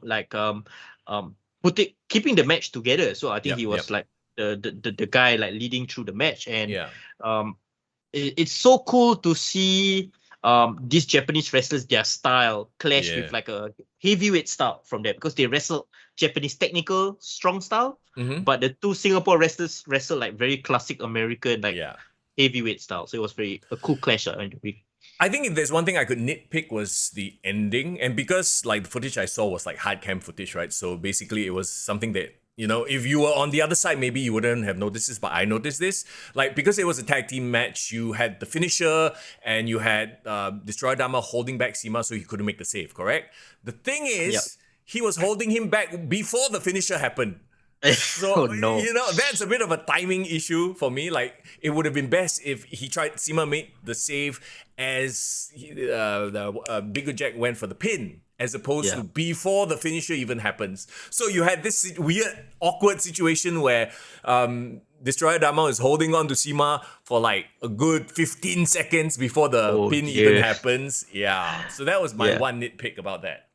Yeah, but again, like small timing issues. I think Yeah. Big Good Jack have a great future. In we've talked about it even last week. Statement was on the show, Yeah. and he said that he's one of like the wrestlers to look out for in SPW in the coming years. Yeah. Talking about somebody to look out for in the coming years. Okay, it's quite obvious that they have big things planned for CK Vin. I would like to, first of all, say maybe he needs to get new ring gear, but I don't know if that's his gimmick or whatever the deal is. But yes, Butcherman versus CK Vin for the first ever last man standing match in SPW. Oh, is there a match like this? I didn't aware that. Yes. Yes. I heard about this CK Win for a long time when I look it up on SPW Instagram. Sometimes they post up training videos. Mhm. And I was talking to Andrew Tang, like, this guy is so good. What is his Yep. name? His name is CK Vin. Mhm. So, Yes. did he have a match yet? Yes, but not a lot. So I still didn't have a chance to watch a match of CK Vin yet. But since you've said that, I this match. Well, Okay. like Ho Lun, you'd say that you have like that baby face, right? Yeah. Like when we look at Ho Lun, it's all right. This guy's obviously a baby face. CK Vin is the exact opposite. When you look at him, you immediately think heel. Look at his face. He's a heel. He looks like, okay, some people give a very good comparison. He looked like Dante Chan's evil twin. He got the Dante Chan face, but a smaller, more evil version of him. Like if it's not Scooby-Doo, it's Scrappy-Doo, What the heck, bro? Who came out with that? I've got some people DMing me talking about it. But very interestingly, so if you're not aware, Ho Ho Lun, he was actually during the pandemic, he was actually teaming up with the what do you call it? Butcherman. With Butcherman. So he was like his mentee, like student of Butcherman. But on the last show, when SPW had a homecoming, he actually turned on him and attacked him with a steel chair. And stole his He stole the SPW Singapore title from Butcherman, and this led to this match where they had a last man standing match for the if I'm not wrong, the Singapore title, right, Mr. Young? Yes. Do you think that they went to this escalated quickly? They went to a last man standing match way too soon on this. Could have had a match before that, like an in-between match, right? Yeah. At least Like- one-off match. Like the last man standing match is supposed to be a blow-off match, right? And I get that they had their whole, situation but then again, their whole storyline was they were friends during the pandemic era. Yeah. And then the backstab only happened at the last event. So from the last event, which was when? Last month. Yeah, last month to now, all of a sudden we're at last man standing. I was like, that escalated quickly. A bit too soon. See, my whole thing is I feel like there are way more legs to this. Like there's more that I think we can see from CK Vin because we've talked about it. He has the natural heel heat. He's good enough in the ring. Maybe he needs more ring time. So that's why I was like, oh, are they trying to hide his greenness by making it more of a quote unquote hardcore match style? Yeah. It's a very interesting dynamic. A fair question as well from you. This match, basically Butcherman beat him, right? He beat the crap. Well, okay, and this was the fun part for the SPW faithful. Dr. Gore made his return. Dr. Gore, our arch nemesis, Dr. Gore. Our good friend, yes. Shout out to Dr. Gore, by the way. I hope he's doing well. But yeah, so he came out to make a bit of a save because I think at a point he had him tied up or chained up in the ring post, and Dr. Gore basically freed Butcherman. And of course, to a pop. The SPW audience knows the horror. Were they called the horrors? The horrors, yes. The horrors, yeah. So did you see on social media there was like welts behind Butcherman's back? I think he. Yeah, did you see what they put each other through? My God. Yeah, it was crazy. Ho Ho, do you have any interactions with Butcherman or Dr. Gore or the horrors during that time? Butcherman, maybe not, but Dr. Gore, I think he's in SPW for a longer time, and we didn't have a match before, but we trained quite a few times together. Dr. Gore is, he's very good on the wrestling, the basic. I think he's amongst the first or second generation of SPW wrestler, is he? Yes, indeed, he was. Butcherman, Yeah, I think very he's good, and his character, Dr. Gore, it's so believable. And then he wear his mask. Mask back in the time is only worn by those crazy people. Like regular people won't wear a mask. And then he got a really the eyes, the scary eyes, with the mask on and with all the dirt on his surgical, the surgical, how do you call that? Surgical Scrubs.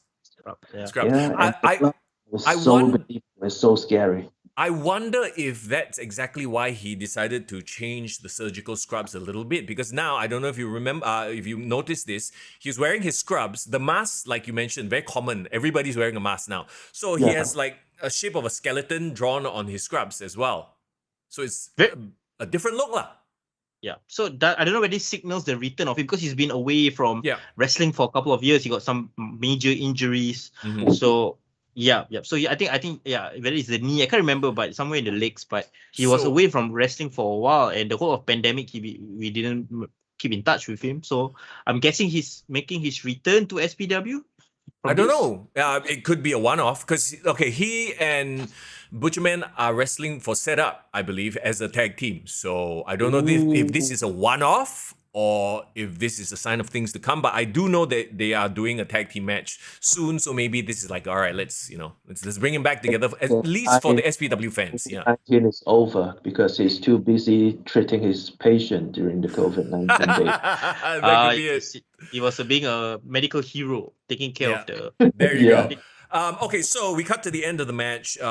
The Barrett barrage onto the stack of chairs, brutal end, right? And then, like I said, unfortunately, it feels like the end of this feud, which didn't seem like it lasted too long anyway, because Big T apparently is next in line for that Singapore Championship. He challenges the Butcherman, and that's going to happen because Butcherman accepted the challenge. Very interesting. Very, very interesting. And of course, Big T as a heel against Butcherman as the face, which always used to be the opposite, remember? Yeah. And now it's like, ooh, okay. And I wonder if this, connection with the statement and all that, how that's going to play out. We will see, right? Yeah, for sure. Next match, Black Arrow versus Sultan Singh. Yes, so Sultan Singh from Great Khali's promotion, right? Promotion, yeah. Yes, can't remember what's the name. From India, based in India. So he's one of the wrestlers there, facing off against Black Arrow. Black Arrow is homegrown Singaporean wrestler. He's an Indian guy as well, but I think he was also in the earlier generation of the SPW. I'm not sure. You've seen him or you've met him before, right? Yeah, I met him all the time. He was already good when I think I was there in his first week of training. He was already good the day he came in. So I remember watching a clip from yesterday. It was like he's doing a moonsault from the top rope, right? Yes. I don't know who his opponent is because I only saw him boom and then it disappeared on the screen. Yeah, naturally athletic guy. We've always thought of him that way as well. I think he took some time off from wrestling as well, and he came back. We got a lot of the wrestlers returning, especially since the pandemic started opening up.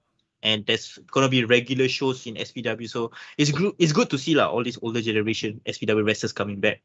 Exciting times. Okay, let's move on then. And okay, so remember last week when we did that interview with The Statement, right? And then we talked about how Alexis Lee was going to address the tag team title scene together with Trickster as well as Bryson Blade. And we also mentioned that Kelly Kimberly. Now, she is in the A Boys to Men movie.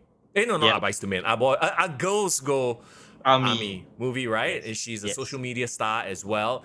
And remember, I was like, okay, I don't want to spoil anything, but my guess is that she was gonna be to interfere. We said this off camera. I said this to Andrew as well. It's like she is probably the one who, kind of jumps into the ring and tags with Alexis. Who was right? Who called this shit? I see you, fam. Of course you did. Okay, like it made no sense that she was training and she was going to be there. Like obviously she's going to get involved, right? Yeah. Very interestingly, so of course the context is Alexis Lee, well-known women's wrestler from Singapore. Basically, she's the last woman standing, lah. She's like the only women wrestler that's wrestling regularly in SPW. Yeah. So she teamed up with Nick. Sergeant Nick back in the day.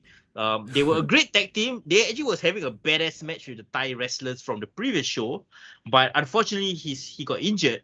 But lo and behold, Alexis Lee actually managed to win the titles or retain the titles by herself. Yeah. And of course, so in this show, she had to address like what is the future of the tag team championship since her long-time full-time partner is out of action indefinitely, right? Yeah, and of course, then you had Kyle Black and Bryson Blade. They come out and do the whole just give us the titles. You're the only one person. And they did the whole heel gimmick, taunting the crowd and everything, which was great. They beat up Alexis Lee. Visually, I mean, you see two guys beating up a girl. It's quite a visual, right? Like that's heel heat 101. And one in Singapore, domestic abuse really. Okay, yeah, and then they started taunting Kelly Kimberly. And that's when she was like, screw this shit, hits the ring. And then they have a full tag team match. Okay, this is where I scratch my head a little bit, right? Like, I don't know if the situation is, okay, she was just going to do one-off and then never do it again. If that's the case, okay, I get it. But I feel like with someone who is a star outside of the wrestling business, right? Couldn't this have been an opportunity to tease it? Have her have her come in, make the save first, establish them as, hey, we are friend, buddy, and then have the match, the next one as a bigger draw. What do you think? Yeah, for context, Ho Ho Lun, so this Kelly Kimberly is quite a well-known actress in Singapore. So she starred in this Jack Neo movie about our Singapore Army. So she is like kind of friends with Statement. So she's been coming to the wrestling shows, and supporting the shows. And she's famous also for being a martial artist as well. Like she does a lot of like, in a promoter point of view, right? Yeah. SPW only can do one show every 1 or 2 months. Right. Yeah. So. And then since she has been an actor, has been a YouTube star, has been an internet star, if we build up, use like 3 shows to build this up, and then to put her in a match on the 4th show that she do, that will take like 8 months. And right. I'm not sure if the fans want to see the same shit for 8 months to see that happen. If SPW is doing like 1 show a week, of course we slowly build that, like using 4 shows to build that's only a month. But then the current situation, and that's the limitation about pro wrestling in Asia, is that we can't do show every week. And the show we do is every 2 months, and we don't want to keep this storyline for too long, because think about there's some conventional fans who only come here to watch the show once a month, once a year. And then I don't care what's happened the last show, what's going to happen the next show. I'm going to watch only 1 show, unless that's something that is very memorable to me. So I understand the point of view of SPW. I also understand your point of view, but we have to take a balance between what the real fans want and the limitation that we have as a promoter. Yeah, that's a very fair point. Yes, go ahead. Sorry. Yeah, sorry. But I, like you said, like the crowd definitely reacted to her. The crowd knew who she was, so the crowd got really. From the clips that I watched, the crowd got excited at the prospect of, oh wow, she's gonna be team up with Alexis Lee, and they're gonna face the 2 of them. So the match itself, what do you think of her? Did you manage to see some clips, Mr. Yap, on like how she performed? Yeah. And go ahead, Ho Ho. Yeah. I haven't seen any of this match yet, but I've seen some training videos of Kimberly. She definitely has some kung fu kind of background. She's doing some action movie, so I think she's naturally comfortable in the ring. So just need to tune in a bit into the wrestling, the rhythm, the timing. She will be very good performer in SPW. I mean, Alexis was, basically holding sort of that end of the bargain as far as the match is concerned. Like, she obviously is the seasoned vet, right? So it makes sense. You have the seasoned vet in there doing most of it. And also, she is the one who will get all the heat for when Kelly Kimberly comes in to, do the hot tag, blah, blah, blah, that kind of thing. And I've always said this, it's very hard to make strikes look good in pro wrestling, but I think they managed to pull it off. So I don't know how snug some of the kicks were because they look quite snug, you know what I mean? So kudos to them. They pulled it off, I think. Yeah, and of course, I think Singapore Pro Wrestling needs to continually build new stars. Sure. And hey, if they can get a well-known actress to be part of their roster, whether it's on a part-time basis, do a Logan Paul, why not, man? Why not, Absolutely. So, I think this is only, it only bodes well for SPW to have this, right? And yeah, the question is, will she continue to train or is it just a one-off? I guess we'll have to wait and see lah. The question is, are they the tag team champions or was this just a one-off? Like, actually, Nick and Alexis are still the tag team champions. I believe that is the case. Yeah, that's going to be an interesting thing that I hope they answer. You know what, Ho Ho Lun, you might actually see her at your seminar, man, because she seems to be taking the training seriously. Yeah, talking about the seminar, talking about Alex's lead tag team partner, Nick, I think Nick is not the first time he's getting injured. Yes. So think about this, wrestling in Japan, wrestling in America, we wrestle like at least 10 matches a month. Wow. And it's very rare to hear some wrestler, injuries still happen, but it's not as often. When it's in Singapore, you only do 5 matches a year and then you keep injured yourself. So the seminar itself will also focus on how to safety in the ring. This is my emphasis because, in Singapore wrestling it's maybe only for hobby, so you do it once every 2 months. But here we do it as a full-time. If you got hurt, you're not getting paid for the next 2 months because you're not working. So we need to protect ourselves as well as protecting the opponent.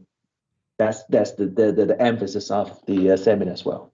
Yeah, it's super important. And of course, we've talked a lot about injuries because the injury bug has hit even like in your North American companies like AEW, WWE, like especially with AEW and their style, like a lot of people are getting injured. And there's been a lot of talk about, are they doing too much? Like they're taking these crazy ass bumps on a weekly basis on TV, but yet they're only wrestling once or twice a month.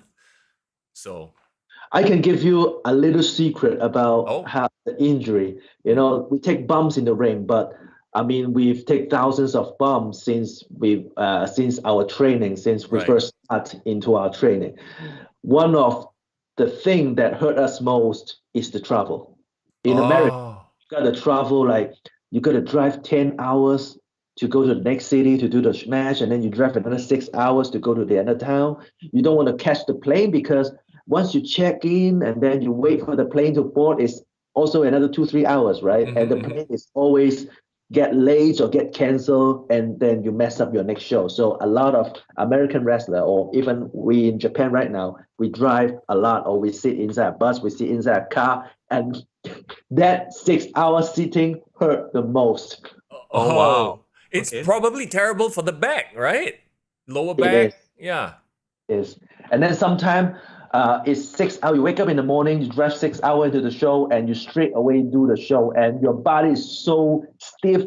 You don't have time to do the warm-up, to do the stretching yet. Yeah. Even stretching, you still feel the pain from your lower back before you step into the ring. So that's how injury happens.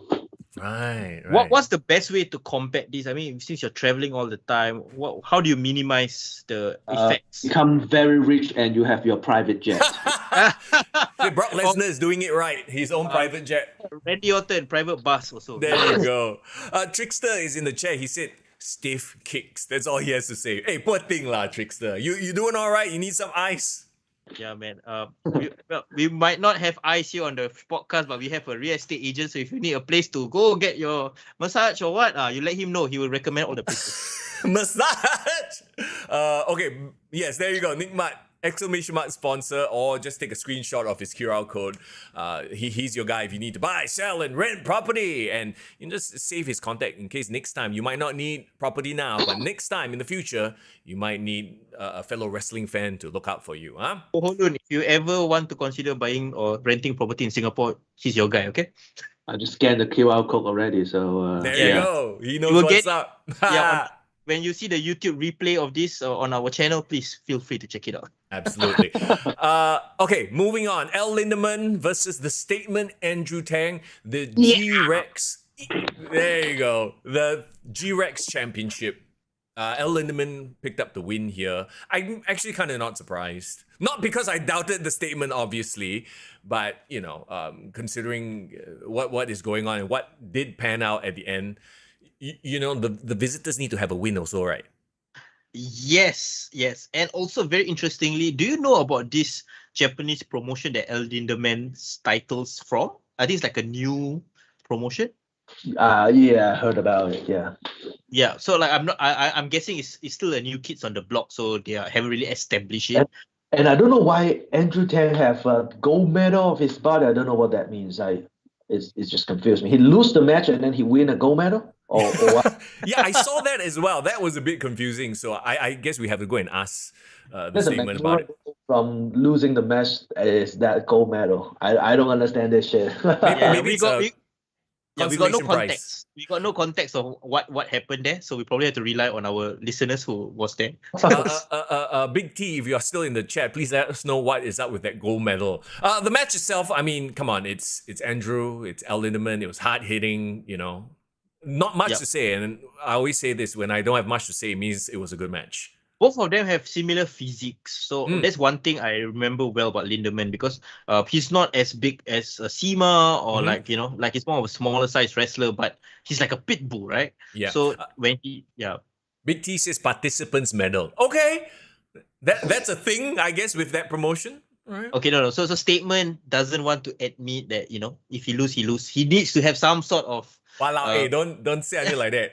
Okay, see, I feel like everything leads up to the main event, which was Aiden Rex versus T-Hawk, right? And yes, that finished with a bit of a no contest. You got Strong Hearts interfering, and then you had the face-off. Strong Hearts versus SPW. So obviously, and if you look at the rest of the card, it was split down the middle. This was supposed to be the rubber match. And that's why I said when Statement lost, it makes sense in the grand scheme of things. They were leading up to this. Face off. Like, nobody has the edge here because the last match was a DQ. So obviously that would lead to the next, face off. Yeah. Very, very interestingly, I do not know what's your thoughts on Aiden Rex. He's our current SPW heavyweight champion. Have you seen him work recently for Ho Ho Lun? Recently not, but I have met him in person a lot of time also, 4 years ago when I come here all the time.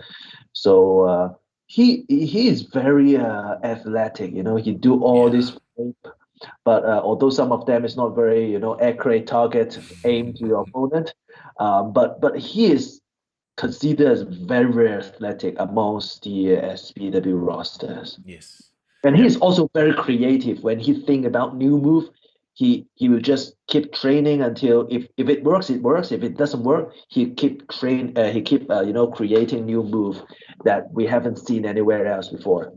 Very, very interestingly, he's very recognized here in Singapore as like a great grappler, technical wrestler. From the time you met him, do you always think that he would eventually become like the top guy in SPW, which he is right now? I don't know, because that time he is amongst the smaller size wrestler over there. And then you see we have Dr. Go, we have Eurasian Dragon, we have who else? We have Afi and MK So. You remember they were all big. They're not like big, but they got size. Yeah. Yeah. So I if I were in SPW that time, he would always be in the mid card, but now since all these big guys are gone, and it's time for him to step up. Yeah, and he has, because we watched the last show live. For me personally, he had a world heavyweight title match with Statement, and the crowd, we were talking to Statement, the crowd was really pro Statement at that point in time, but Aiden won them over because he was such he was so relentless. You know who he reminds me of or not, guys? Do you remember the match with Ilya Dragunov and Volta? Gunther now, but yes. Yeah, from NXT UK. It reminded me of that match. How Ilya Dragunov was so persistent, like a pit bull, always trying to get the win. That was how Aiden Rex performed, and I think the crowd was won over because of that. I think so. Wonder Boy, how you doing? Wonder Boy, wrestler from Malaysia, is in the chat right now. What's up? It's good to see you, my man. Yeah, we got Ho Lun with us all the way from yes. Osaka, Japan right now, right? Yes, I am. Awesome. Nice. Okay, so let's put a bow on the SPW review. Once again, we wish we were there. We're definitely gonna, make sure we can be at the next one. Yes, we will try our best. No more commitments, NS commitments. So Well, yeah, especially for you. I hope not anyway, right? Hopefully I won't have any work commitments. All right, before we jump into the SummerSlam preview, I think we need to address the biggest wrestling news right now. And yes, it came to us in the form of one solitary tweet. I mean, wow. And Ho Lun, I don't know if you were paying attention to this, because obviously you grew up watching the WWF, right? Vince McMahon, in a tweet, basically said, all right, OMG, I'm 77, it's time for me to retire. Then now, I'm paraphrasing, obviously, but he retired in a tweet. In the tweet. Yeah. When you heard that, when you saw that, what was your initial reaction? I thought his Twitter was hacked. Yes. Yeah, like you always assume that he would be in the head position forever, right? But then, of course, all these allegations, the whole Wall Street Journal story. 2 months, around 2 months ago, when this allegation just started, he come out on Raw and do a very short promo for 2 lines. That was, I can't remember whether that was Raw or SmackDown, but he was thinking, now then, forever, and the most important thing is together. So, I thought he's not gonna come out anymore, but then the next week he come out and introduce John Cena, right? Yeah. Yes. Yeah. So I thought, maybe he'll be there forever, but that tweet just come out. It broke my heart as well. Yeah, well, I think a lot of it has to do with the business side of things, right? When you get to that sort of level of like you have shareholders to answer for, I'm sure the reason he came out to do the whole promo on SmackDown and then the Cena thing is to show the shareholders that yes, everything is all right. These allegations are not going to affect anything. Business as usual. Please do not let my stock price, share price plummet. That was probably for the corporate side. And to me, what this shows, because, okay, imagine if there were no allegations and he decided to retire. There would be a package or there would be an angle which forces him to retire, right? Confirm, 100%, right? Like he's a showman to the end. So what this tells me is that this is very much a corporate decision in that there's probably more to come in terms of allegations and what is uncovered. And therefore, he's like, okay, the best thing to do for the corporation is to just say, I'm retired now and not do anything. Because if they did like an emotional package on SmackDown or Raw, and then more bad stuff comes out, it's going to be a bad look for the company. It's interesting the fact that he announced it at the end of the week when the stock is closing, right? The share market is closing. So like that's where like the best time to drop bad news, because not enough time to affect the stock market. That's number one. And you're right, Mr. Yang. I have a feeling that this is not the worst of it. There's more shit to come. And I think he's trying to cut his losses while he still can. Well, it's not even about cutting the losses. It's to make the company sort of like you distance yourself away from the company first, so the company is not affected. This is more for not so much for Vince, but for the shareholders. Yeah.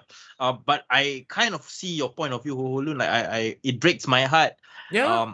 Because, we grew up with him. He is always been there. 40 years in the business. I think he bought the promotion from his dad in 1982.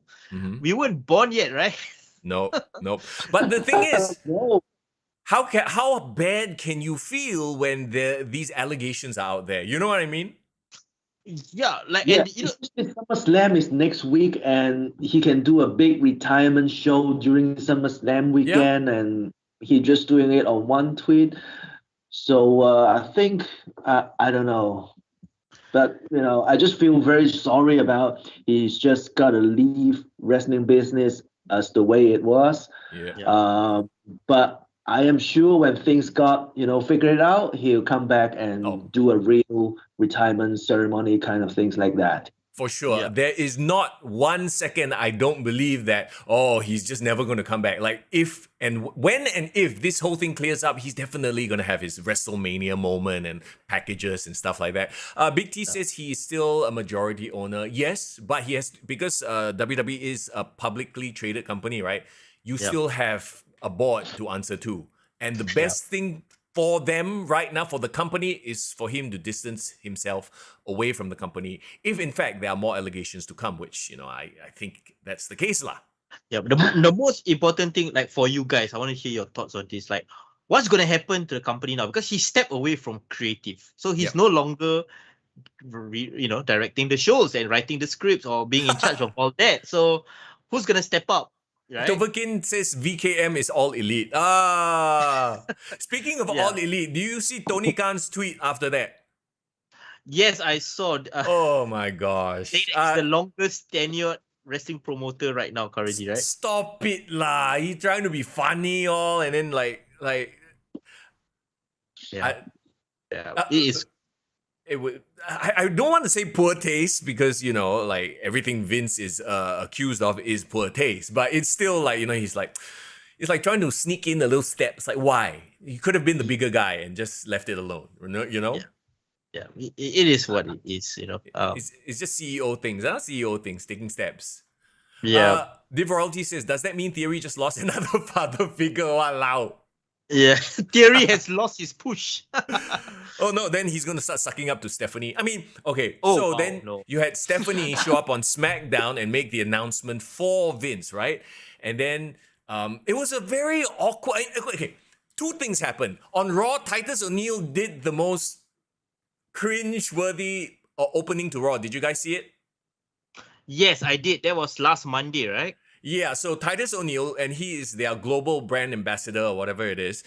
And he comes out and cuts this promo about how WWE does charity work all around the world, and we are a safe haven for, we don't discuss religion or politics. We are a safe haven for fun. and it was so awkward. It was like, oh my God, are they trying to make the company babyface? Just in case in the next few weeks more shit hits the fan, right? And then you had Stephanie come out on SmackDown and just do this whole, oh yeah, my dad's gonna retire. And then the weirdest thing happened. I swear. The crowd started chanting, "Thank you, Vince." Yeah. And she cut them off. She's like, oh, you're getting ahead of me. Let me finish first. It's like, the crowd just gave you the moment. Don't cut them off. I was very shocked at that. I was like, why? You know what it was? She's following her script. She probably had a script to read before the thank you Vince chant, so she got everything off script. Yeah, exactly. Right? And that is like, isn't that the biggest problem with the WWE right now? They're holding on to these scripts like it's gospel, to the point where they're not listening to the crowd and feeling the energy. Yeah, it's so weird. Don't you think that she's just trying to rush through it to get it over and done with? Because it's so awkward. She knows what she's doing. Yeah. The more awkward thing is at the end of the promo, let's do this again. Thank you, Vince. I know. And then the second time around, it feels forced and fake. Whereas the first time, it was super natural and organic, Yes. Yeah, so let the crowd chant first, then jump in with your lines or whatever things you need to say. Yeah. I really hope that they get away from the scripts, now that, there's no Vince that is trying to enforce that. Again, Triple H is back as the executive, talent relations guy. We got no more John Laurinaitis, I think, as of now, or maybe forever. Sure. Do you think the culture will change? Do you think NXT 2.0 will get back to NXT Black and Gold? I don't know if it'll go back to that, but I do think that the culture will change. And actually, NXT, it's starting to get a little bit better. Like from what I've seen, I stopped watching NXT altogether, right? After they became Rainbow Vomit. But from what I see, it's like, oh, okay, like there's some interesting things. So I might start watching it again. Hey, man, let me know first. If you say it's good, then I will slowly watch back. Can. So, okay. Anything else you want to add to the Vince McMahon thing? Like, I mean, it's hard. It's hard to talk about it, honestly. Because, right, there are all these what ifs. What if it gets worse? and then you start Yeah. praising him, and then you look like an ass. Yeah. I think we have to wait and see, right, guys? Yeah, it is very much a wait and see situation. Yeah, so I will reserve my thoughts on praising or like not saying nice things, whatever it is, until we have the full clearer picture. Well- But one thing I know, there's not going to be any more Netflix biography on Vince No. McMahon lah. That got canned. Look, at the end of the day, I think we can all agree, whatever he does in his own personal business, right? From a business standpoint, he brought us this entertainment product that we've watched since, I mean, all of us grew up on the WWF, right? And if it wasn't for Vince, we wouldn't have this podcast. We wouldn't be talking about wrestling at all. None of this would be possible. Ho Lun, what was your first wrestling memory? Was it the WWF? Yes, it was. It was like The Rock, Stone Cold, Mankind, 96 WWF. Nice. So you were like 10 years old, like around that time, right? Still a kid. So I'm still the oldest guy in the room lah, because my earliest memory is still Macho Man and Hulk Hogan. It's very old. Yeah. Hey, it's all good, man. I think all of us went through different eras of wrestling, but the thing is, even from your era until my era, until Ho Ho Lun's era, Vince McMahon was always there. Yeah. So we are now living in a post-Vince world, which is crazy, mind-blowing for me. Okay lah, to be fair, do you think that he won't have his 2 cents? I'm sure he's sitting at home, even though he's not there, he'll be texting, Bruce Pritchard or Stephanie and like, what is going on? Make sure this guy gets his push, blah, blah, blah. I'm sure he will still have his hands in it, just, quietly lah, right? Yeah, of course, quietly. But you know what it is? It's still going to be Vince's company no matter what. I think even in an unofficial capacity. Mm-hmm. But I'm hoping it becomes like Star Wars, like not. I give it that's a very random reference, but when George Lucas sold it to Disney, it was weird for a while because they were trying to do things that was completely different from George Lucas. Mm-hmm. But somehow you get enough people who really care about the product. So in the case of Star Wars, it's Jon Favreau with Mandalorian, blah blah blah. But in WWE, we have people who really care about the product, like Triple H. People who get put in positions of power, they can actually make the company better. So yeah.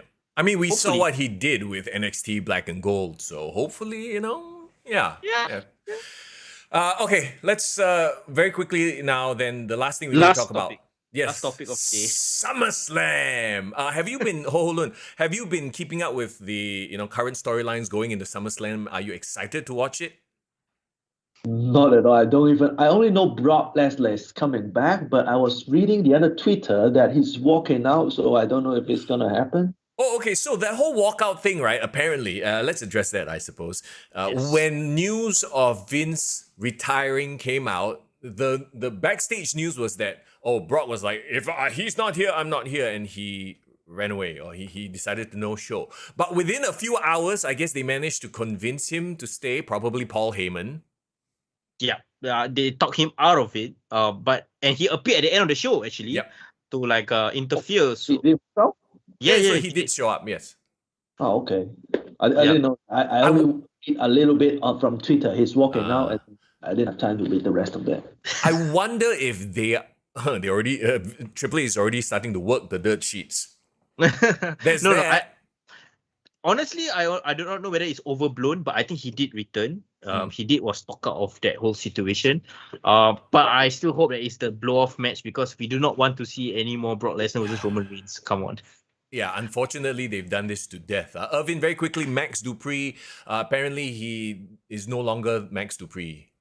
He had a falling out. He's asked for like a different gimmick or whatever. I don't know. So Maxine Dupree is now the head of Maximum Male Models. So this whole angle is going down the toilet. Bro, come on. Like, if I was Max Dupree, I'll be like, screw this damn stupid gimmick, man. Why waste my time? Look, I think that's probably he rubbed people the wrong way because of that. Yeah, look, Marseille and Mansoir, right? Wow. It was cute, but it was only cute because Max Dupree was the one, sort of heading up that faction. But now that he's gone, yeah, good luck. It's dead. Who's Dead in this the water. Maxine Dupree? Where she's from? She is a former cheerleader, so she's one of those that they hired sort of like a, non-wrestler, but then they started to train her. So I don't know if she's been in the ring before on NXT. I haven't seen her, but some people told me that she's from NXT UK. So, Yeah. Do you know of this lady, Sophia Cromwell, Ho Ho Lun? No, right? No. Must No. be someone new. Yeah. Irvin says actually Brock just went to eat a sandwich, came back, all the dirt sheets go crazy. Lol, maybe. You know how the dirt sheets are, right? Yeah. Okay, so let's talk about this build up to SummerSlam then. Honestly, this once again feels like a 2-match card, 3-match card. Yeah. Well, it's definitely not last year's SummerSlam, because last year's SummerSlam we had Cena returning against Roman Reigns. This year we have Brock, and okay, I can get behind it only because of A, the last man standing stipulation, and B, the theory factor, right? But we will get to that in just a bit. Let's run down the card real quick. Logan Paul versus The Miz. All right, Logan Paul. Oh, what is happening now? So fast? Yeah. Yes, he is. Yeah, he came back on Raw. He did a main event segment on Raw, and he challenged Miz on Miz TV. So it's a match right now. It was a bit of an awkward exchange, not gonna lie. Then again, it's one of his first few times sort of being the main babyface, right? The crowd was like, did you hear any audible cheers or boos? It was kind of like, The crowd was trying to get into the segment. I think he managed to get them to chant tiny balls, I guess. Oh my god, the literal worst thing ever. Like, who wrote? It's probably Vince actually. Like this style of childish ball humor.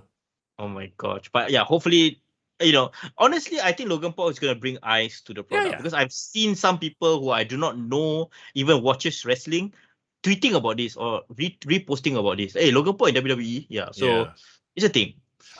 So there you go, Logan Paul versus The Miz, right? Can The Miz carry this fella to a full-on match? I think people might be surprised. Like, I think Logan Paul has all the tools to be a good sports entertainer.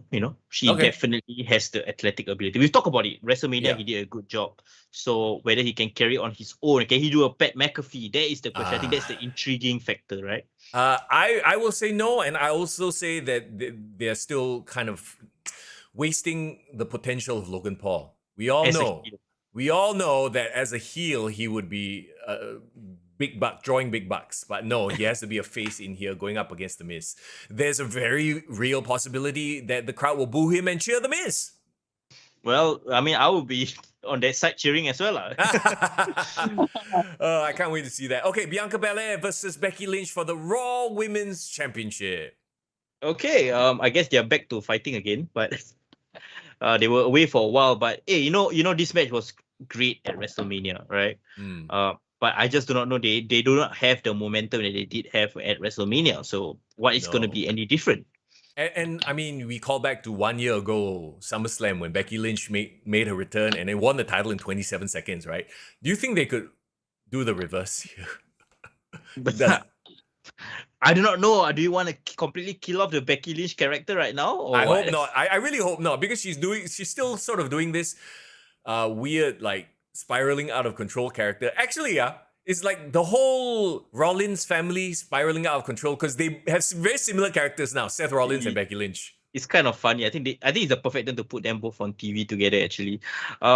Becky Lynch, was she someone in NXT when you were there, Ho Ho Lun, or Bianca Belair? Bianca was. Becky Lynch, I think that time she was already up there in SmackDown. Yeah. So Bianca was just starting out, right, in 2016. You get any chance to get to know her? Bianca was, I think, amongst the most female rosters, she is one of the most athletic one. I remember we are having some kind of a performance center combined where we test all our strength, the jumping, the sprint, all things like that. She's always on the top 3. We saw, I think it was an ad on WWE Network. Were you there as well? Like, do you get filmed? Do you remember? I can't remember. I don't know if that film, because camera is there all the time. So even if I don't know if it's on the network, but there's a thing called Performance Center Combined, which happen every year. So all the Performance Center, the wrestler over there, we go do some competition on this kind of things. Yeah, Nice, I remember that year they actually aired it on the network. I think they've stopped. I think they realized that, man, you know, because it's essentially what it is, right? Like just all the athletes doing exercises, and they kept selling that, oh, Bianca would always be the top few, blah blah, that kind of thing. So it was like 5, 6, 7 hours long. So I guess they thought, hey, yeah, just fill up the time with content. So just put that out there. I don't think they've done it since. Yeah, her athletic ability is never in question. I think from the beginning, even if she didn't have the wrestling skills, you knew she was like an athletic specimen. But it's nice to see that she has grown and become like a main event star, like almost to the level of like Becky Lynch, Sasha Banks when she was still there. But do you think that WWE is right to put her like as the main person, like even more so than Becky Lynch? I don't know, because WWE is a company where athletes, superstar, in and out, live here and go and come in. So at the end, there's got to be somebody who step up and it's kind of a take turn, but it's also kind of if you have the ability, you take turn first, and she's now in that position. So that's it. There you go. That's it. For sure. Riddle versus Seth freaking Rollins. Okay, they literally just started the feud. This suddenly just became a thing very recently. A week ago. I mean, they had like a history, like tweets or something like that. I guess the WWE are just dragging those tweets out to make a compelling story. But honestly, just based on off the TV stuff, if you didn't know any of the backstage stuff, it's like, oh, this is new. So I guess they didn't have anything else for these two to do lah. Clearly, right? Because Riddle, there was a period in time when he was supposed to be challenging Roman Reigns for title at SummerSlam. Seth Rollins, of course, after Cody Rhodes, I thought he was going to go into the title picture. So two people who have nothing to do, now they are doing each other. They are doing each other indeed. There you go. I mean, I feel like at this point, Rollins is kind of bulletproof in that, Yeah, he has. Even if he loses, all right, let's make Riddle a little bit. What do you think? Yeah, I love Seth Rollins, right? I think he has found his groove as a performer. Riddle as well, right? I think Riddle, ever since whatever he's done with Randy Orton, it's such a shame that Randy is out injured. But I think Riddle has proven that he can still stand on his own 2 feet without Randy Orton, without Team RK Bro. But like you said, what are they going to do in the meantime? They need something compelling. And I hope this is the start of a compelling feud between the both of them. I just hope this is not a situation with Rollins anyway, where they just, well, he can't, he can take losses lah. And then he just becomes the next Dolph Ziggler. Oh, let's hope not. Very interestingly, bro, like Dolph Ziggler suddenly appeared in the main event of Raw and attacking Theory. What is that all about, bro? So they need somebody to make their golden boy look good, right? Who else than the guy who will sell like, nobody's business? Let's throw Dolph Ziggler at him. I mean, okay, I guess from someone who like has watched the product for so long, I can tell that. But to most people, they're probably scratching their heads going, what the hell is Dolph Ziggler doing here? And why is he inserting himself? Yeah. And then over on SmackDown, Theory is sort of like kind of mini feuding with Madcap Moss. So it's like, wow, so they are featuring Theory on both shows. So like I said, obviously they're trying to push him as the guy right now. He's having 2 mini feuds, and those are like we always talk about the side bosses. Yeah. Honestly, I don't mind it. I think Theory getting enemies everywhere targeting him, I think it's a great way to like showcase the Money in the Bank winner. I just don't know what's the end goal. I mean, if the end goal is just to shine him up, then okay lah. But poor Dolph lah. I wonder, and this can lead into our Bobby Lashley versus Theory US title match, right? I wonder if this is just a lead up to having all these guys he's feuding with, Dolph, Madcap, and Bobby, basically beat him into oblivion at SummerSlam after the US title match, so he can't cash in. That would be interesting. Like I think Theory's presence will be really felt on SummerSlam. I do not know. She probably have multiple segments. She's probably trying to escape from all of them. And again, like you said, bleeding into the Bobby Lashley match. What condition will he come into that match? Yeah, and okay, so Theory versus Bobby Lashley. Do you think he's going to win back the US title? No. Yep, same. Have you, Ho Lun, have you seen or heard much of Theory or Austin Theory, I guess? MLW. No, I'm not very familiar with the most memorable thing watch is how he took a Stone Cold Stunner in WrestleMania. He did has a very interesting bum to the stunner. He sold it like he tried to do a Rock slash any of these other guys that oversell the stunner. Yeah, but in terms of the whole Bobby Lashley versus Theory thing, I feel like that's quite over and done with already. Like Yeah, they've run through it quite well. I don't know, hold on. As a promoter, do you see potential in Theory as like a main event star? Like even if you do not know much about him, just seeing him as he is. I don't know what WWE is looked for nowadays. But I mean, he's there. He got a spot with Stone Cold at WrestleMania. So, and as you see, WWE is not only for wrestling fans like you and me. That's a whole other mass market that they gotta take care for. So I don't know what the kids thinks nowadays. Like the kids, not the teenager. I mean, the kids. Maybe they like him. I don't know. I don't know what's the preference and he's the taste now. But if they put him on a spot like this, there must be a reason. Yeah. Well, I mean, it's undeniable lah. He's a phenom in the ring.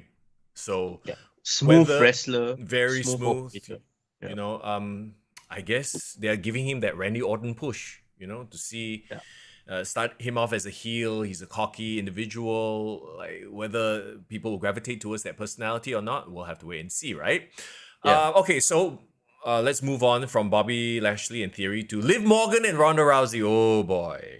Ooh. So Liv Morgan is currently the WWE SmackDown Women's Champion. She won, of course, if you didn't know, like she won the Money in the Bank on the same night she cashed it in on Ronda Rousey after Ronda Rousey had like a hard-fought match with Natalya. Very interestingly, because I know Liv Morgan was in NXT for the longest time. Yeah. Seeing her now and seeing her from the time you were there, do you see like the improvement, or do you always knew that she had the potential? Because she was quite young when you were there, right? I assume. Yeah, she was in NXT, and then she was already, she's not the athletic kind of person, but the charisma that she got, the fans love it.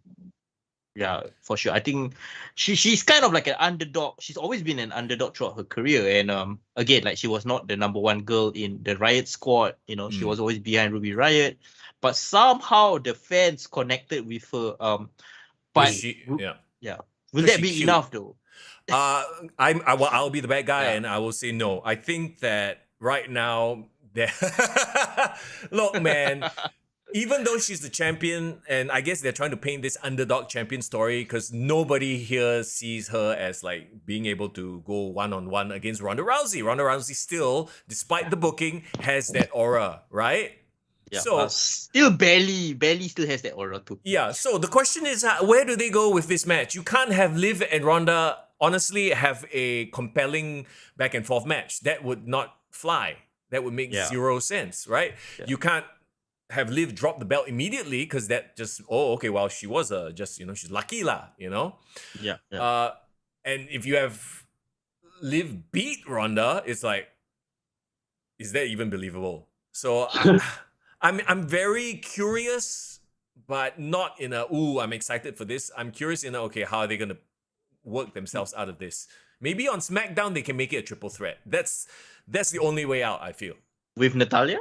Yeah. So that if there's a title change or if somebody needs to take a pin, Ronda doesn't take the pin. Yeah, maybe. Or Liv Morgan wins by disqualification. Yeah, like basically some sort of shenanigans where nobody makes Ronda look bad. Because, I know the rumors were like, Ronda wanted to drop it to somebody who was very passionate, blah, blah, blah. But even still, it makes no sense for her to lose clean, right? I'm rooting for Liv Morgan, like personally, not because she's cute, not just that. Like but her matches, bro. I'm sorry, her matches, bro. I mean, she's an entrance. Okay, let's put it this way. Right now, I feel like she's an entrance. Yeah. Well, okay. Maybe Trish one day. Stratus exactly. Wasn't good the first few years. I was about to say maybe one day she'll pull a Trish Stratus and like really improve leaps and bounds. But we're talking about a different era. I'm sorry, but the current era of athlete, even the lowest on the totem pole is probably better than Trish was at her peak. Does that make sense? Yeah. Like everyone's athletic, I think. Everyone has a certain ability in the ring to even make it in WWE, for sure. Like the standard is so high now versus back in the 90s where, they just went for a certain look. We don't need to revisit that era. You know what I'm saying? Div says, unless Bailey comes back, I would love that Bailey shows up and maybe maybe they do a Becky Lynch, Bianca Belair from last year. Bailey shows up, they somehow write Ronda Rousey off, say, oh, she got injured or whatever, and then have Bailey beat the shit out of Liv. Yeah, that would be interesting. But again, like I'm on Team Liv. Somehow I'm rooting for her to somehow win the title. But yeah, that's just me. Okay, there you go. Tag team championships: the Usos versus the Street Profits. And Ho Lun, you talked about the Street Profits, and you worked with them in NXT as well. Are you happy to see them sort of in that position right now, vying for the tag team championships? They will already have a lot of creative moves back in the day in NXT, and then they're now even better, Yeah. Have you seen how big Montez Ford has become? He has just become even more swole than he was last time. Yes, last time he was already like very over from the crowd, especially in house show, not the TV shows. Because the house show you got more time to interact with the fans, but now on TV, it's good. Yeah, and the thing with Montez, he was never a small guy. He was tall and he was quite like built. But now I think he put on a bit of mass as well. So he looks amazing and he can still do like the 10-foot leap off the top rope with the frog splash. It just, main event guy soon, hopefully. You know the game that they released, the WWE, not the 2K one, the one where they released during the pandemic, where it's like all the wrestlers are blown up. Battlegrounds. Battleground. Yeah. Montez Ford looks like his Battleground character now. So Jeff Jarrett is the special guest referee for this match. Once again, the most random special guest referee, but okay, I guess because it's Nashville, they had to throw Jeff Jarrett in there. Yeah, so weird. But I do not know what's the connection he has between like him and Street Profits are like the complete opposite of each other. No, like I said, it's the Nashville connection, right? Yeah, it is what it is. But apparently Jeff Jarrett is gonna start to appear more on television. That's what they're saying. You only have 2 days left. You have Raw and SmackDown. That's it. You're at SummerSlam already. Yeah, it is what it is. But I don't know. Usos keeping the title, is it gonna be too stale? Honestly, I actually kind of can't tell at this point. Like, are the bloodlines stale? That's the question you're asking. Yes, so that's the question. But that's why that makes Street Profits winning still a fair possibility. Yeah, I think so too. I'm actually really looking forward to this, just to see where this goes, because like you have the potential of Roman losing his title as well, or his titles. Yeah, I'm a fan of both of these teams. I know they've wrestled a couple of times, actually a lot of times, but there's proper stakes here. I really think that they're gonna be a show stealer of a match at SummerSlam. And then you'll have Jeff Jarrett somehow getting involved as well, and then it is what it is. Yeah, so, I do not know. Pat McAfee versus Happy Corbin. Pat McAfee, my favorite non-wrestler in WWE right now. Yeah, wrestles twice a year. Do you have any thoughts about Pat McAfee? Was he training at NXT or did he have his own training? Like I have no idea, but he had a match at WrestleMania, right? Yes. Yeah. Against like he has trained a lot, not a bit. He has trained a lot for that. Yeah, so theory. And then he has go through, but he looks so much better than a lot of indie guys. Yes, yes, he does. I mean, he had that match with Adam Cole on NXT as well. That was incredible. So I think it goes back to like he has that he understands the wrestling business. The way he cuts promos, the way he puts over people, like he gets what this business is, as opposed to a lot of the indie-rific guys that you might see on like an AEW or whatever, where they're just doing 10,000 moves every match. I think he's quickly becoming a favorite of the McMahons as well. You've realized that he's like part of the inner circle more often these days. Yeah, he hangs around with them like at UFC events, that kind of thing. Yeah. So I think he is slowly becoming a favorite. I think Michael Cole has definitely warm up to him. Yeah. And he is like Logan Paul, but like a more advanced version of Logan Paul. Somebody who is like a outside mainstream star, but knows the business, loves the business, and can actually perform. Yeah, and is a part of the business because he's on the commentary team, right? Yeah, And then you like they have a history. So it's funny that the WWE actually put out this tweet showing Pat McAfee and Baron or Happy Corbin because they were teammates on I can't remember which football team, but they were. Is it the Indiana Colts or something like that? Yeah, they were roommates or something like that. So they tweeted like a picture of them both like with their buzz cuts and back when they were in the NFL. So people are like, this is WWE long-term booking, which is tongue in cheek lah. It's quite funny lah. But I think it's gonna be a good match because both of them wanted this match. They've been actually fighting apparently backstage to get this match on the card or shown. So who knows? It might also be a show stealer in a way that you don't expect. Yeah, it's just that how many times can they pull the Pat McAfee card until it gets stale? You know what I mean? I mean, I think of him more of a Jerry Lawler, where he will wrestle regularly, or not regularly, but infrequently. Yeah, and then it's versus Happy Corbin, who is as stale as it gets, lah. Unfortunately, so that's another story for another day. Yeah. Honestly, this match, I'm looking forward to it, but I'm not. Does that make sense? Yeah, I agree. It's just one of those, okay, it's going to be there. Pat McAfee is going to pull off some move we didn't think he could do, and that's it, right? Yeah. Like the first match he had with Adam Cole, I keep bringing that up because that was the one where we expected nothing from him. And when you have zero expectations, you can only exceed, right? And he exceeded it by leaps and bounds. Now, this is the third time we're seeing him in the ring. It's like, okay, how can you, like the bar is already like moved up. Yeah. And I think, like you say, different to say it best. Like McAfee is annoying, but he's still better than Logan Paul and Ronda Rousey for WWE. Yes, because he gets the business. He's a fan from the beginning, right? Yeah. All right, let's get to the main event. And the reason why this is not stale is because A, last man standing, B, Theory is lurking in the background. We're talking about Roman Reigns, the undisputed WWE Universal Championship, that is a long-ass title, versus Brock Lesnar.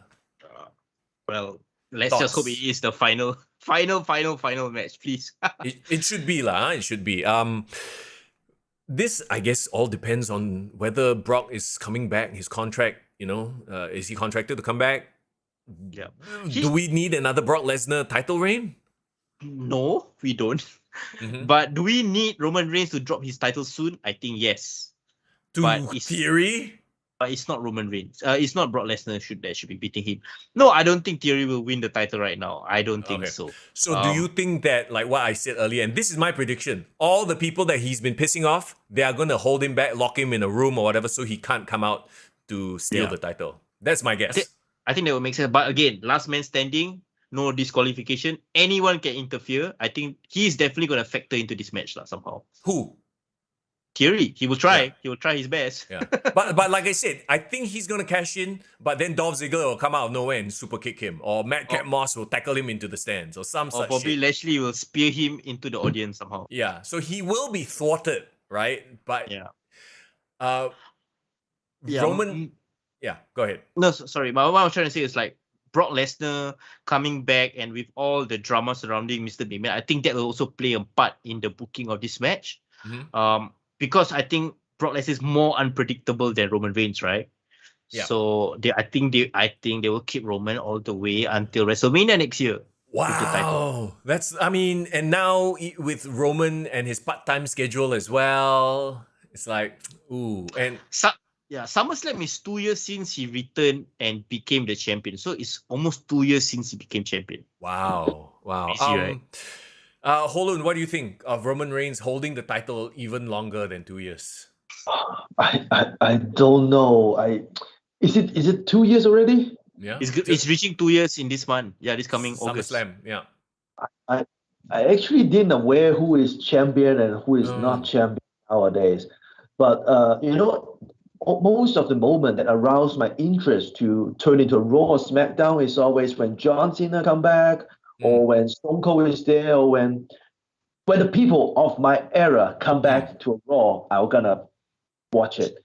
But when it's the new generation, I really do not have a lot of interest watching. I still believe in the wrestling of WWE. I love it. I love the style WWE do, but I'm just not interested to watch it. See, that's very telling as far as the that's product. perfect. We brought this up a billion times. Like, who is the next big breakout star? They're trying to push it as theory, right? But so far, they've relied on Brock and Brock and Brock.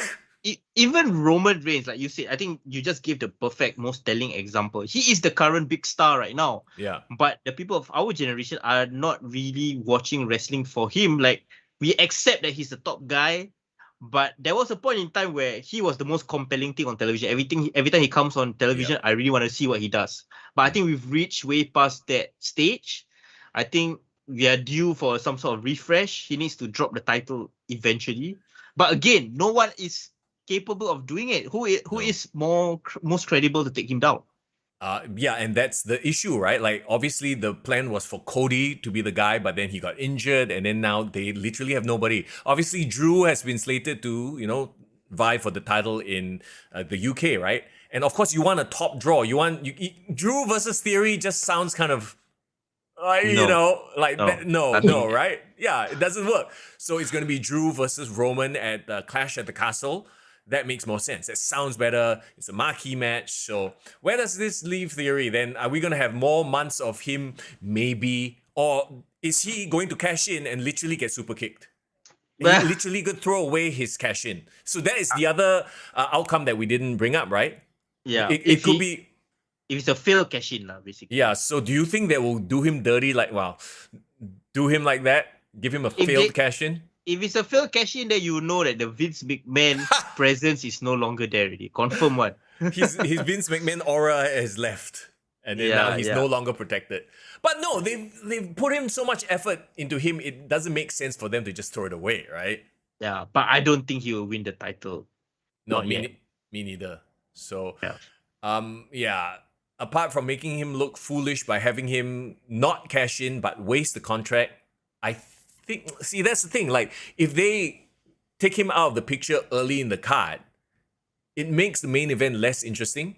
So they have to have him, quote unquote, lurking in the background all the way till the main event, right? Yeah. So it's how they wrap up that last few minutes of the main event that is going to matter. Yeah.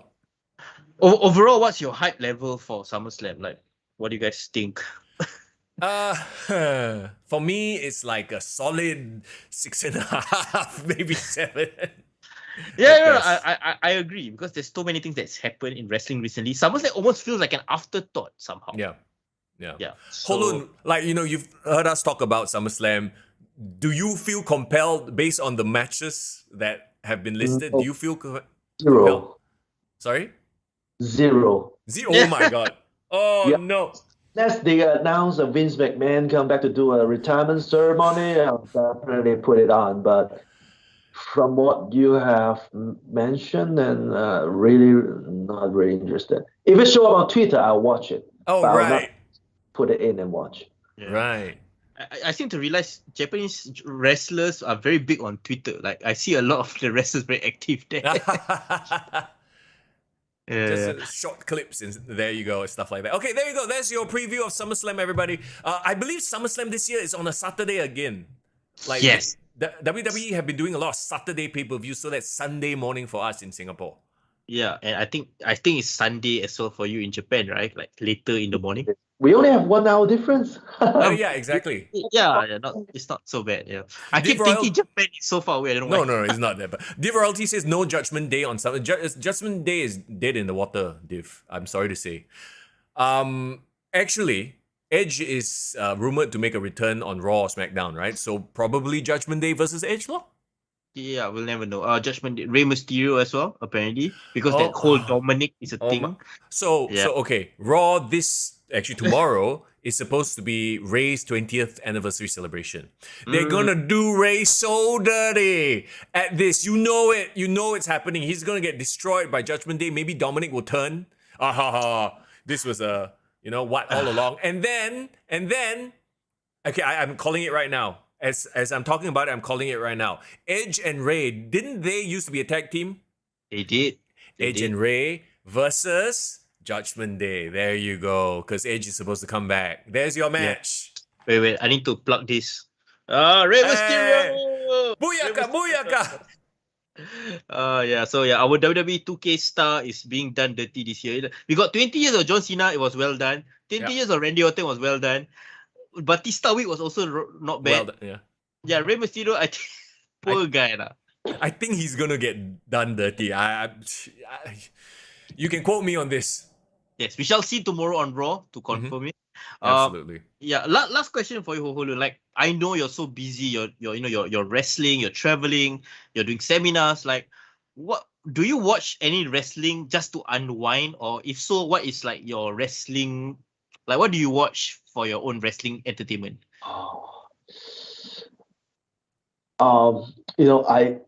Because I'm touring a lot, I watch a lot of wrestling when I'm not on the show, right? Yeah. And then I actually watch a lot of Asia wrestling, like how's going on in Singapore, Thailand, Philippines. The wrestling, of course, is not the top level of wrestling, but that's the thing that I've involved most. So do you watch it as like sort of like a work hazard? Like, so, okay, since I'm involved, I have to watch it. Or do you actually watch it for the entertainment value? I feel entertaining. I still find it entertaining to watch, but it's also because there's the people that I know, there's the people that I saw him since his first day. So I feel I am connected to this kind of wrestling. You know what I mean? Since coming back from WWE, this is one of my main goals, is that to bring, America, that there's a wrestling promotion in every state, every city. There's also the same case in Japan. So I think Southeast Asia, the country is not as big as America, but Southeast Asia as a whole, as an area where we can actually tour like American wrestling. We have wrestling company in Bangkok, we have wrestling company in Manila, Singapore, Kuala Lumpur. Actually, if we do a great job here, it might take time, it might take 5 years, 10 years, but at the end, I believe, that's my goal as well, to establish some sort of a wrestling business over, in this area. But speaking about this time I'm coming to Singapore, right? Other than doing this seminar, I'm also doing some visit to, and to sites. Maybe I'm able to bring some Japanese wrestling into Singapore in the future. Oh, nice. Okay. Can't wait for that. Do you see like a potential pathway for Singapore wrestlers and vice versa for Japanese wrestlers to come over to Singapore regularly, or for Singapore wrestlers to come over and potentially join Dragon Gate or like train with you guys? Yes, especially when Dante Chen become an NXT superstar, it actually opened up that dream can come true for a lot of Singapore wrestler. Before this Dante Chen thing, I come SPW, I go Grapple Max to learn a bit and then just to entertain my friend once a month. But now they have a goal. And that goal can come true. And that's Dante Chen, he demonstrate how this works. So maybe it's trigger a bit, for this young wrestler. I click, I can do that. So I work hard, I'll do that. A good inspiration, Dante Chen, and I hope someone like this, like Dante Chen, the mindset, the work that they put in, someone like this is going to exist very soon, or it's already exists, just we didn't know that yet. Yes. And if this is a dream that you want, be sure to go join the seminar, the wrestling seminar that Ho Ho Lun is doing right here in Singapore. That's the start. You got to get that good, strong foundation first before you chase your dreams, right? August 12th, 13th, and 14th. 12, 13, and 14. I'm sure I cannot change someone in only 3 days. But I hope I can click you in your mind, that open up something in your mind that you keep training and give you a new goal to achieve. Yeah, man. Thank you so much. We hope that we can get to see you perform live, like do a live match at Singapore very, very soon, on top of whatever your commitments you've done. I don't know if the ROR YouTube taping is open for you guys, but if the time is okay, just come over. It's gonna be a small show, but to meet you guys in person. Oh yeah, we'll definitely Yeah. love to. We'll see whether the timing lines up for us. Yeah. But if it does, yeah, for sure, man. Yeah. So last thing, any last words? Because we still have a solid audience still listening in. Do you have anything you want to say to our Singapore fans and like the Singapore wrestlers in Singapore? In our audience right now. I don't know because I'm not working in Dragon Gate, right? Yeah. Actually, a few years ago, Dragon Gate and SPW did a few shows. I can't say they did a few shows together, but we have sent a few wrestlers to Singapore, maybe a couple of times. But that time I haven't wrestled here yet. Yeah. But now I come work here, and the connection is here, and I really hope that to bring in Dragon Gate into Singapore. The style here is a lot of high flying, running, sort of 6-man tag is always our the best selling point of our company is doing 6-man tag, and I know there's a lot of I don't know if you watch a lot of tag team match or 6-man tag match. Not just in Singapore. Also, when you watch American 6-man tag match, sometimes it becomes very, very messy, right? Yeah. Who is who? But this is the thing that Dragon Gate is good at, and I hope to bring that into the Singapore, wrestling fans. Very, very cool. Well, thank you so much for staying man. almost 3 hours with us. We really appreciate it. I know it's very long. But I think the audience really enjoyed your insight, the things that you shared about all the topics that we talk about. So thank you so much. With you guys as well. Very enjoyable. Thank you so much. I hope you were entertained by our discussion. And we will definitely look forward to seeing you when you come down to Singapore. So everybody go and check out Ho Ho Lun on Instagram. Your Instagram account again. HOHOLUN 719, all in one word. There you go. Go slide into his DMs if you're interested in the wrestling seminar as well. Chad, thank you so much for hanging out as well. Ho Lun, once again, thank you also. And have a good couple of days ahead before you fly on down to Singapore, and we'll see you here soon, my man. See you soon. Thank you. All right, Thank take it you easy. so much. All right, Alright. we're going to get out of here as well. So everybody in the live stream, thank you for hanging out with us. As usual, it's Mr. Young. And it's Foreign in the building. Take care. Have a great week. Bye-bye. Kick to the gut.